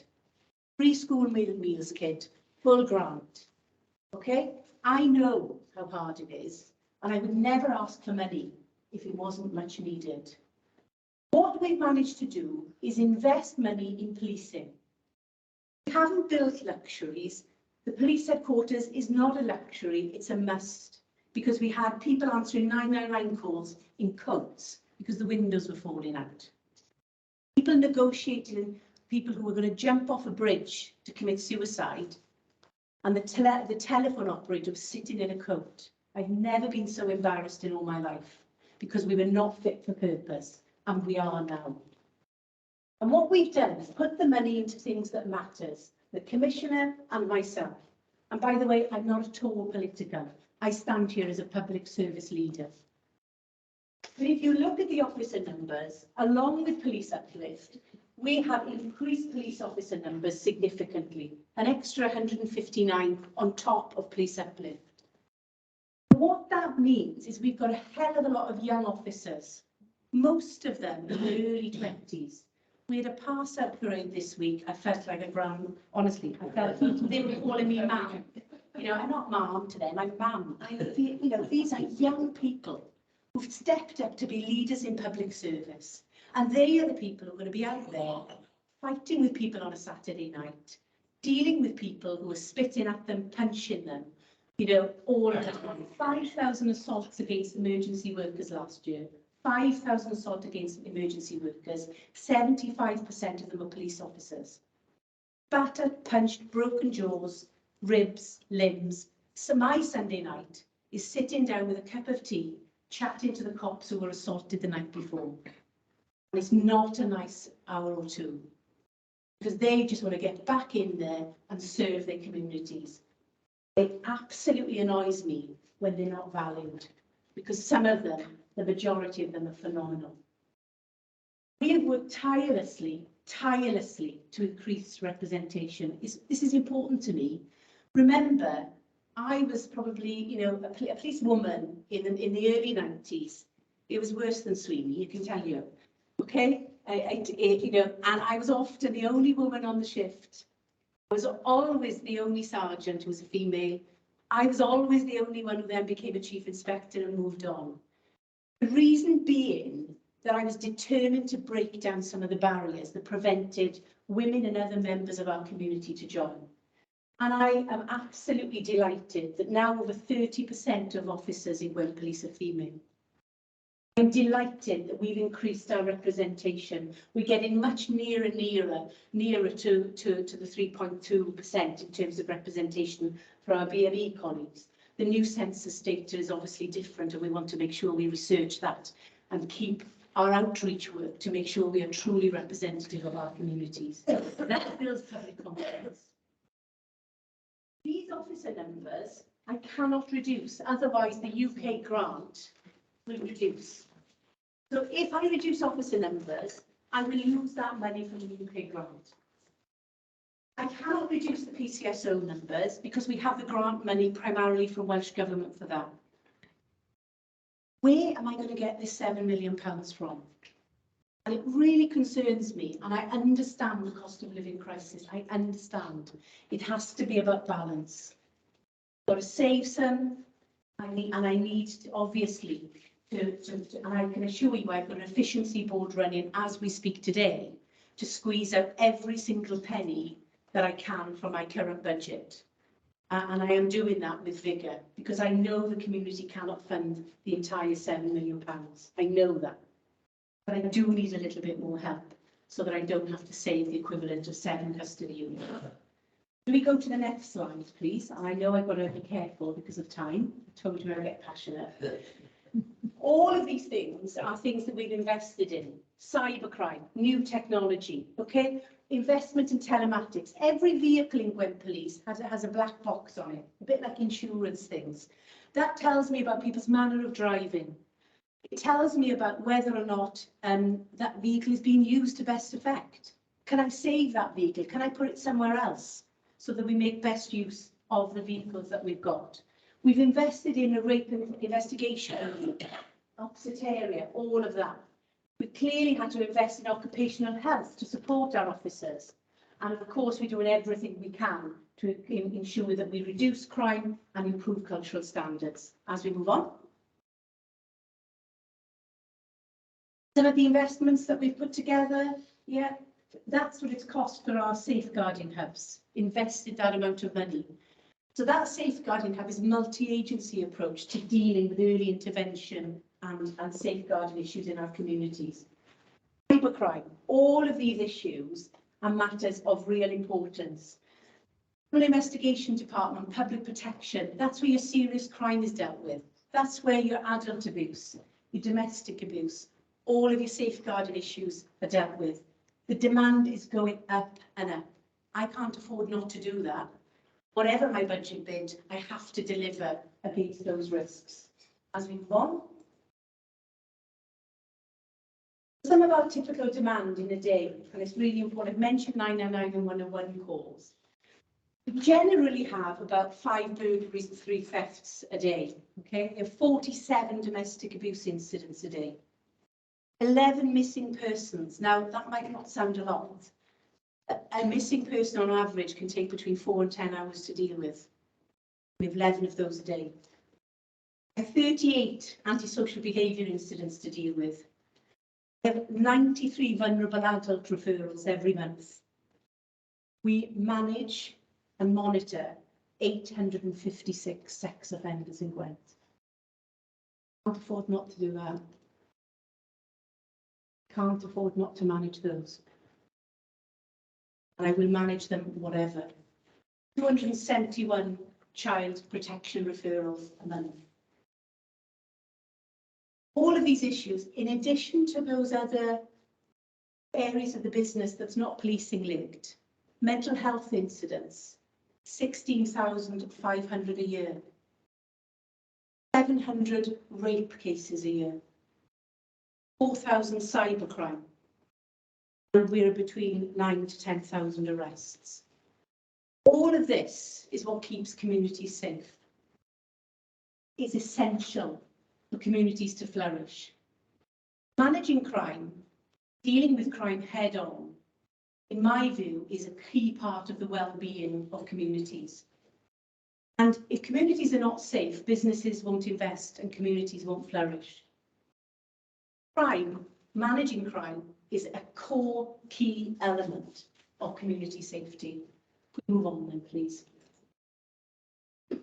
Again, lots of work here. Look at this. 9,673 domestic related offences. Enormous. Enormous. You know, all of the calls that we're receiving, domestic burglary offences, all of the demand. It's essential it's managed properly. Demand, resource, budget goes hand in hand. I will always make savings wherever I can. I will be able to report on efficiency savings to you as the year unfolds. Next slide, please. I'm going to give you just an example of what's happened between December 2021 and November 2022 in your communities. Major crime team managed 6 murders. Demand for us really difficult. We usually have about 8 murders a year. That number's going up. We've seen some significant, and why is that? This is the post-COVID. This is that real, you know, we all see it, that impact on mental health in our communities, that impact on people struggling. We're seeing that in our crime figures. All of those investigations have been run in Gwent Police by my officers. All of those murders have resulted in a significant investment in forensics, digital forensic. All of these, can you just imagine the scenes of crime work, the interviewers, the family liaison officers, the house to house, the detectives needed to bring an offender to justice for a murder. You don't just have 2 or 3 people like you see on television, teams of specialists who can actually give evidence in court that stands up to provide a conviction. All of that costs money. All of that is about investing in specialisms in order to make sure that we prevent crime, but also when it happens, have the resources and skills to deal with it. People who deal with this don't have 2 or 3 years service. These are people who we've invested in for decades to be the best that they can be. It's not something that I can develop overnight. It's not something that I can afford to stop developing. Otherwise, we have to buy in services that cost us a lot more money. Move on, please. Now, I know that, and quite rightly so, the questions about the estate, spot on. I'd be saying exactly the same if I were you. Because it is so difficult to think about developing an estate at a time when we haven't got money and at a time when our communities are struggling. I get that totally. As your Chief Constable, I also have a duty to make sure that we have an estate infrastructure that's fit for the purpose for the future. So if Newport custody already only has a lifespan of 4 years, 4 to 5 years is what we've been told, where are we going to take these people that we need to arrest? Because the custody unit has to have a Home Office approved standard. Can't just build it and hope for the best or keep putting sticky plasters on it. We have to be able to have a fit for purpose custody build. So I'm putting that on your radar. We need to start budgeting and planning for that now. Otherwise, we will not have somewhere to detain offenders in the future. I think it's essential that we put that on the radar, and it's incumbent on me to explain, to tell you that operational need is we need a fit for purpose custody cell for the future. Okay, If we can't afford it, how are we going to manage that? I would be leaving a problem, whoever comes after me, if we don't say that is a need, because it is a need, and we need to budget for it now. Firearms unit we've already mentioned, and as we move on, all of the efficiencies, I can assure you, we're doing an abundance of efficiency work, and also some of the business benefits as much of our investment. Happy to spend time going through that with you. And if we move on, really, amongst all of this, I've got police officers that need to be looked after. I want to ensure that our culture is where it needs to be. That needs resourcing. That needs a professional standards department that's fit for purpose. HR department that's fit for purpose. Quality, which is fair play. We were runner-up employer this year for the Fair Play Awards. That doesn't happen overnight. That's taken us years to become a runner-up. Fair Employer 2022. And I'm really proud of that. We didn't like to cover those things either. Oscar Kilo, well-being.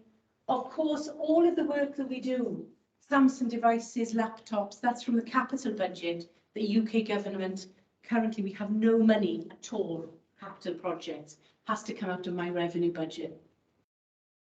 We move on.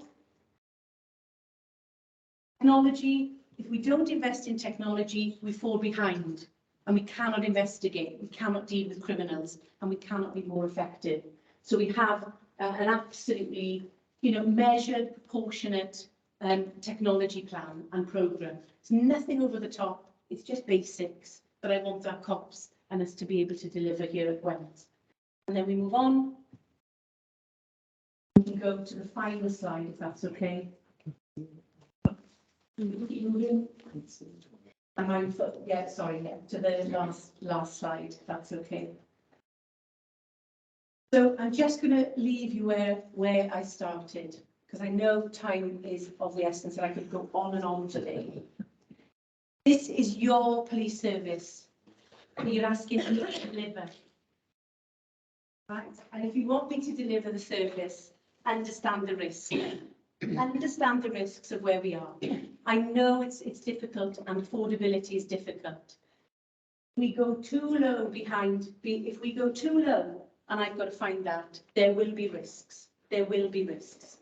And I will be very clear that I will want those risks to be made known to you, to our community and the Commissioner, because it is unfair to expect me to carry risks because of affordability and not being able to provide the service.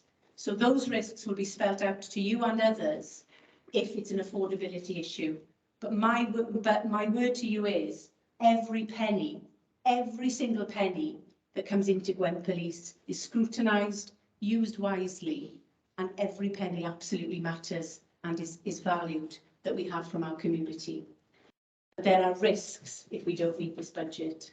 There are real risks. I want you to be aware of those as the Police and Crime Panel. Diolch yn fawr iawn I chi gyd. I've got lots of things that I could talk about, but I bore you to death. And if at any time people wish to ask any questions outside of this meeting, more than happy to meet. But please appreciate some of the risks and the considerations that I have to make over the next year or two. Diolch. Thank you. Thank you for your presentation and for making sure members are aware of the situation that the board is facing and currently. A passionate and well-thought-out presentation as always. Rich, and you could open up for any questions from the panel. Start with Councillor Easton and then Councillor Spencer. Oh, sorry, Councillor Spencer. What a gentleman. Councillor Spencer, then Councillor Easton.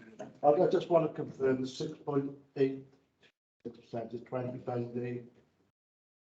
Yeah, that's right. So 6.82% equates to £20.72 on a band D. That's the total amount for the year. Okay. So just over £1.50 per month.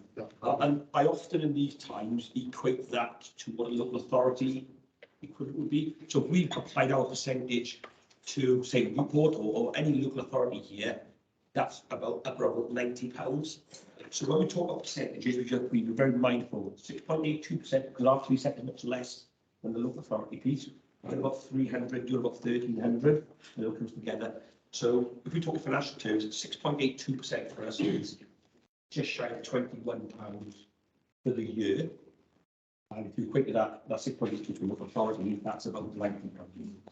That's the, no, actually, just for clarity, so that's the request from the chief. Yeah, So the proposal comes through January the 25th, while we've done that due diligence piece. You, Councillor Easton? Just one question. How confident are you that the welfare of your officers operates, if that's the best way to put it? You've got 60% men, 35% women, 3% black, Asian and minorities and others. And they're the vulnerable ones who could be caught in any welfare issues. I have had cause to speak to an area about a matter, and it said to me that there's this little chink which always seems to be missing somewhere. In what sense? Chink in terms? People trying to bring their concerns forward, concerned about bringing them forward. And really, it's the minority groups who are in that category. So, and I will keep this brief, I promise, but we have a buddying system. So we have an outreach approach to recruitment, and then we have a buddying system. And that buddying system is to support people from our Black, Asian and minority ethnic groups in particular, who feel that we, because I personally think, and I lead on the race action plan, and if we talk about race at this month, you know, policing and our Black communities, our Black communities don't trust policing. They don't trust us. And so we have to work, we have to redouble our efforts. And when people give us the privilege of employing them because they want to be members of the public or public service, we are duty bound to redouble our efforts to look after people from different backgrounds that want to come into policing. So we have a buddy system. I actually meet with many of our BME new joiners, and I meet with them on a 6 monthly basis. And also, I ask them for advice in terms of what the culture of the organisation is. Our violence against women and girls agenda includes our internal management of behaviour, calling out behaviour, the anonymous call line that people can ring if they so wish. And so if there are individuals that you feel can't step forward, give them my name, Tony, because people in my organisation I know, and I hope they know, that I absolutely will do everything I can to support them. Any questions from panel members on the chief's presentation? Colin? Oh, you might no, as usual, you know, it's a presentation, very passionate presentation. I thought we could give you twice what you asked for if we could. But it's about yeah. Sold. Remote right if we could, Jim. No, it's a very difficult balancing act, especially to councillors. And Darren mentioned that, you know, this is a small part of the council tax bill. Yes. Well, the council tax bill, most people, if they haven't got a mortgage, if they're not buying a car, it's possibly the biggest. Absolutely. And it's third if they've got the other things as well. So it's not the little bit that's going on. It's how much it is. I totally get that. Yeah. So obviously we will have all sorts of deliberations. It's, it is, and I think it's back to what we touched on earlier. I think I may have jotted it down wrong, but there was I think it said something in effect of an operational unit for £64 million. Say it again, sorry. An operational unit or something like that for something like £64 million. Towards it. It was on the same page as the. Yeah, that's the bill that we spoke about earlier. Yeah, well, that is obviously the place where we've got to look extremely That's the carefully. difficult one. Yes. Because appreciating that inflation is hitting Absolutely. construction costs, whatever. But there are always ways of making savings in construction. For you with the detail, that we had an example with the bridge that was going into a Spuddy Road, which the contractors wanted about twice as much as it was worth. And we got a procurement people to look through it and substantially reduce. So there are ways of doing these things because we're all interested in what's happening on the front line. And the front line is not just the people who walk down the street, as we all know. It's the cyber crime and child abuse and all that. But everything we spend on buildings and the like takes away the money you've got to support the front line. I think that is where, as a panel, well, not just the panel, but Darren and all the other staff, we've got to concentrate on making sure that there's as little as possible to do the job that is needed. I just raised the custody issue, and because that's a real vulnerability for us in the very near future. We all know if we were building a house, you'd be planning that for years, wouldn't you? And looking at the affordability, it's even more so for us in Gwent because of that reducing timing in terms of having a custody unit that's fit for purpose. And it does concern me. And as I said earlier, many of us might not be in these positions then, and we have to think in the medium term as well as over the next 12 months because of that collapsing time frame. For those who live in the Wild West, we say we've got to look at geography in Gwent as well. I'm not convinced that the geography of Gwent Police is what it should be. Want to come in? There's opportunity. And there's invitations. I'll pick up on a couple of comments. Yeah. I'm pushing the agenda. I think you've heard there that that's a robust, honest, impassioned bid that we have scrutinised and received, and I think that was exceptionally well delivered. Picking up on Colin's point about the precept, you're right. Is the Commission will say it's the hardest decision he makes every year, balancing the needs of operational policing versus the needs of the public. And I just want to make the point that even after putting the precept up by an appropriate or whatever we proposed in January by an amount, there's still a significant financial deficit. So we always talk about precept as never the silver bullet. It's got to go hand in hand with government. It's got to go hand in hand with efficiencies, etc., etc. And you're right around what we talk about the capital programme. And I think it's the narrative I'm using is about policing infrastructure. So when you look at that capital programme, it is about accredited custody facilities. It is about accredited firearms ranges. It is about accredited training provision to make sure that the officers on the street can actually discharge their duties. There's a piece about context here, and our chief, I think, landed several times in the presentation around where can she go to find these, what we often call the levers we can pull. So we had our funding set up in the Home Office yesterday, and it was more money because they give us a little bit more because of that lift. It's all ring fenced. So to give you context, our budget from government yesterday went up by £1.7 million. It should have gone up by £700,000 more, but with the reversal of the social care levy, the Home Office money they gave us back a couple of years ago, they took back out. So our budget from just from government went up by £1.7 million yesterday for next year. Chief's pay bill went up by £11 million. Those context. The other aspects in that, so the lever, there is non-discretionary spend in the system. The Home Office mandate the officer numbers. They give you a little bit of money for the pay award, not all the pay award. So to maintain the establishment, I've got the figure here, £11.7 million next year to stand still. Keep what we got, and the government give you 1.7 of it. Where else do you go? It's about levers, about non-discretionary. The Chief touched on the efficiency programme. Since 2010, Gwent Police has saved £53 million. What that means, if we hadn't taken that out, that expenditure line versus the funding line, there wouldn't be a £7.7 million gap next year. There'd be a £60 million gap next year. But year on year, successive chief constables have closed the gap, predominantly not through precept efficiencies. Precept hasn't gone up by £53 million over those years. Modest, it's always been through the efficiency programme. But this year, those levers a lot. Can't reduce police officer numbers, can't reduce CSO numbers. Can't screw around in the back of cupboards for savings in expenditure because of inflation. All non-discretionary. So that's the piece of the jigsaw we're trying to wrestle with. I hope that's landed. Very much. Thanks very much for that very impassioned presentation, and it's great to hear the background, again, being new here. Fundamentally, you highlight, both of you, 7 million shortfall.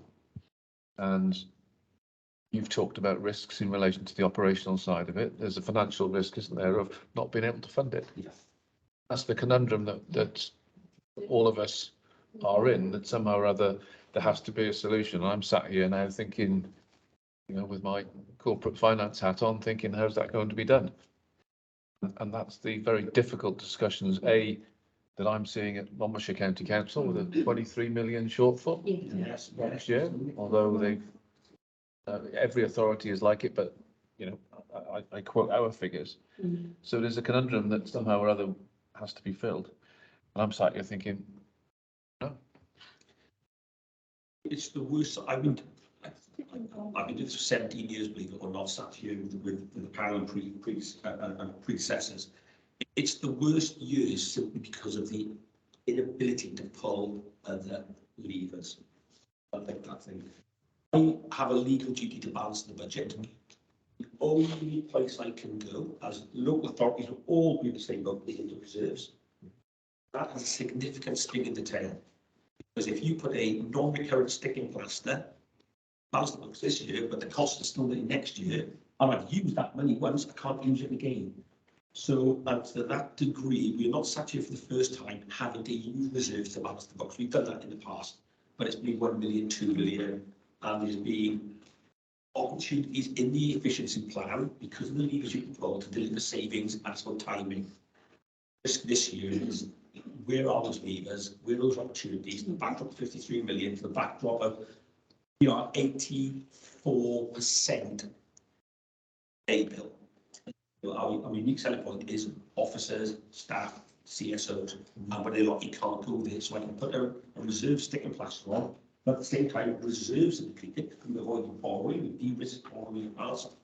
I've got to keep an operational reserve for the chief constable, so there's less and less happening. So I think there is a point around that both the Commissioner and the Chief have mentioned the issue around the capital. And I think collectively, if we could do something at landing the message around capital with central government, the capital that policing needs, I think, is a significant issue.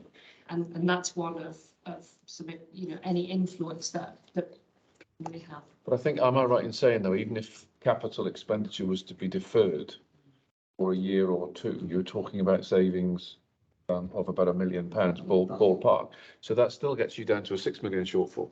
Yes. So that £6 million shortfall still has to be funded, even if you just said push everything back 1 year, 2 years, etc. So where's the 6 million going to come from? What are those risks to the organisation? That the fund community. into the That's my community, concern. yeah, Yes. is if it's not funded, it may have to be a compromise, somehow or other.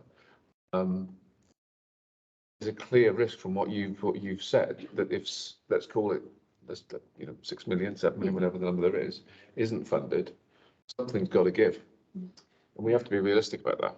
Yeah, as I think. If there are no levers to pull. At the governmental level, we are going to 43 forces in that boat who all got varying degrees of deficit next year. They're saying, not only can we not afford this here and now, you know, if you want us to maintain those officer numbers, which is back in 2010 levels, which is invested in that. The significant bit is, and it's an area point we could go back to, we have a state programme, a capital infrastructure programme to support that investment in offices that we can't afford. So we can move it down the line 2 years without just exposing the chief to more risk because accreditation for firearm free to accreditation custody, or the chief said several times, looking at 5 to 10 years down the line for that. So we are lobbying government like Billio to say, you've invested on the revenue side, you've got lots of cost, but nothing to support them. Unless you give us some form of flex or come up with a national response on how we deal with this. We are putting a sticking plaster on, we probably survive a year, 2 years, But there's a macroeconomic piece around how long is the recession going to last, and what's the economic outlook for UK PLC in 2 years' time, and will the government be reinvesting? Because this is the backdrop of the government disinvesting in policing for 9 years. 2010 austerity hit, 2019 uplift kicked in. For 9 years, we in Gwent get the same cash budget this year from government as we did in 2010. Cash. So the budget went like that, then they reinvested in police officer numbers. So if you look on our accounts, the same cash money I get off government now I had 12 years ago. So in real terms, we've taken probably a 25% real term disinvestment from government at that same time during that period. So it's a national issue here. Just to endorse those remarks, really, and that's why I raised with the policing minister a couple of days ago the issue of looking again at how they help to fund capital, and of course there is no help at this moment, and therefore it was right that well, I was pleased that he said he would look at it, because that is a huge issue for us.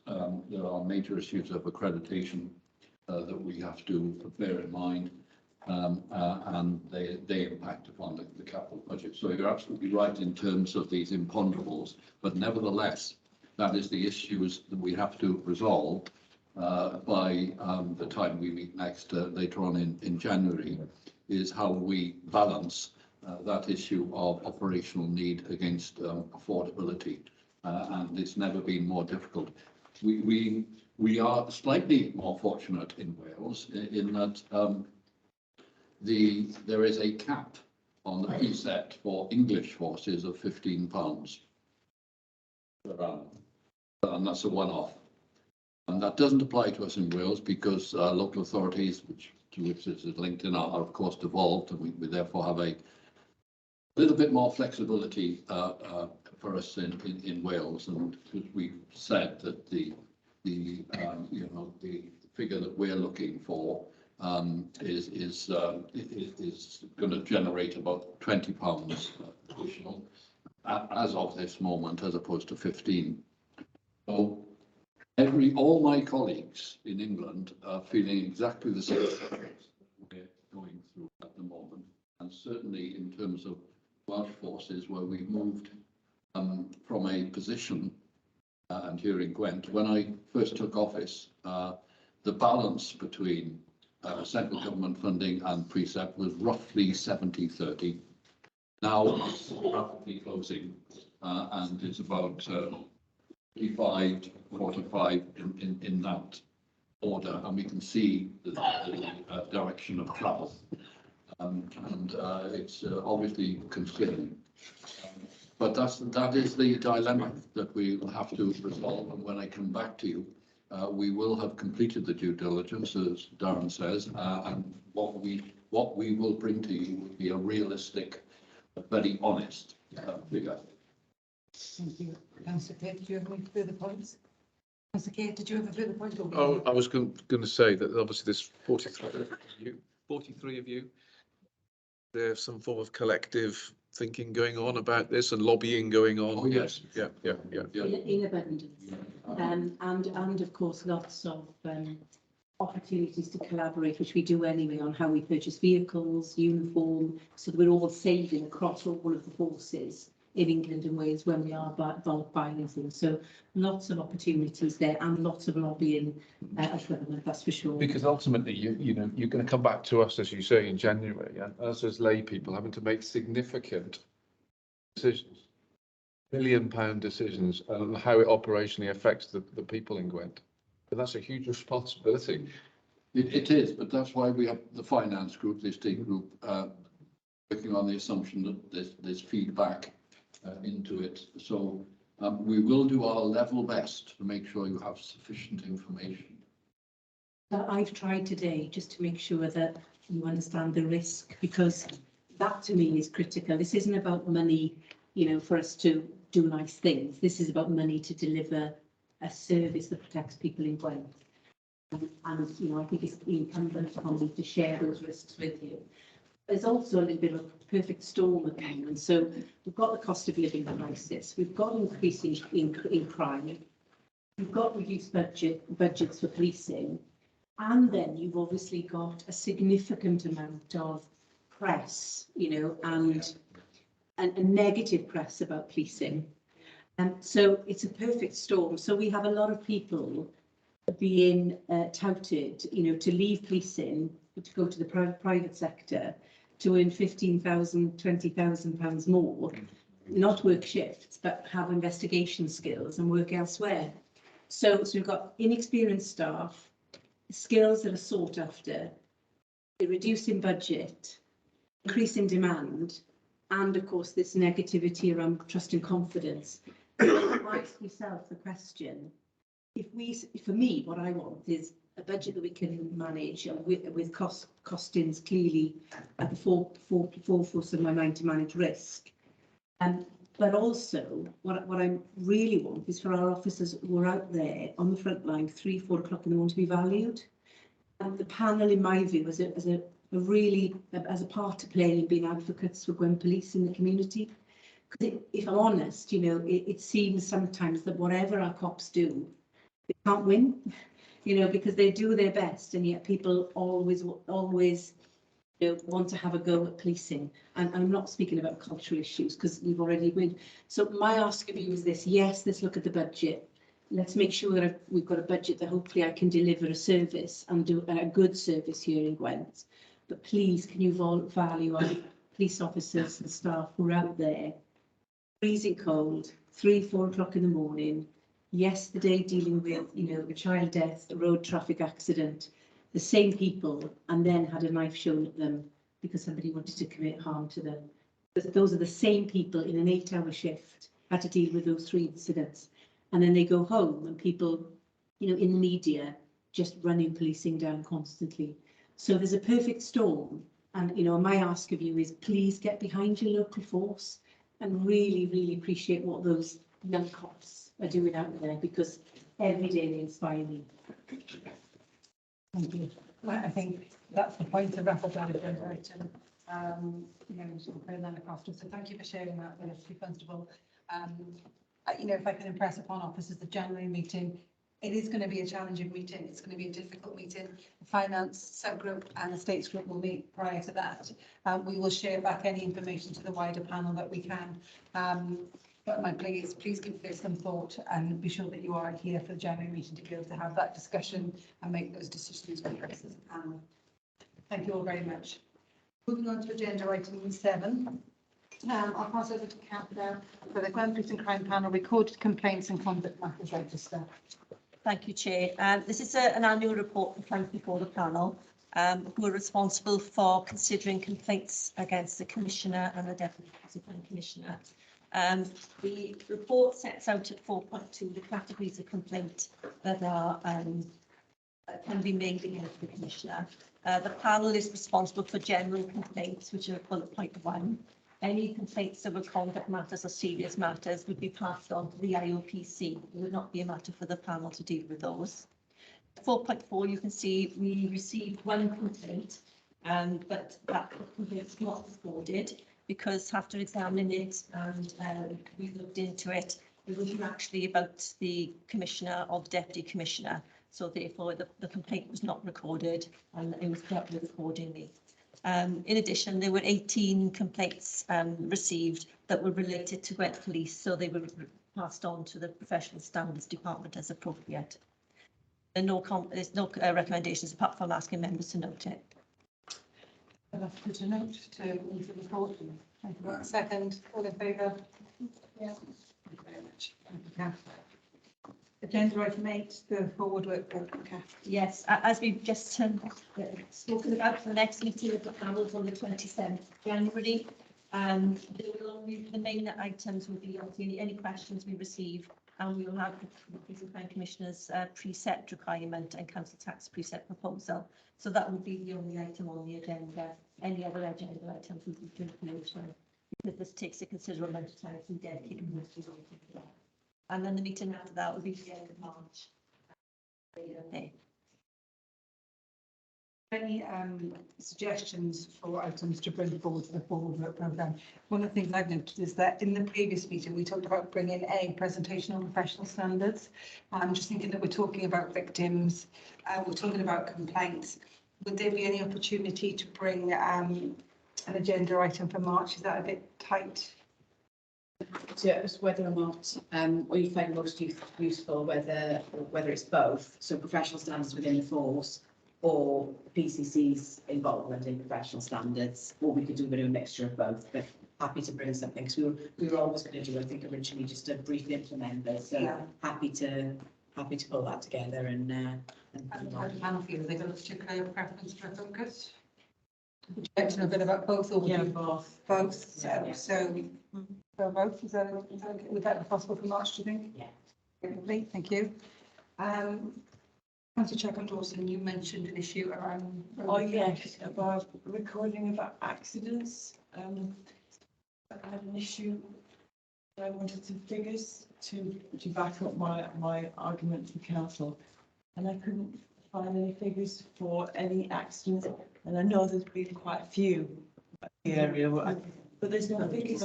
Traffic accidents. Traffic accidents, yeah, but there wasn't any recorded that didn't have any injuries.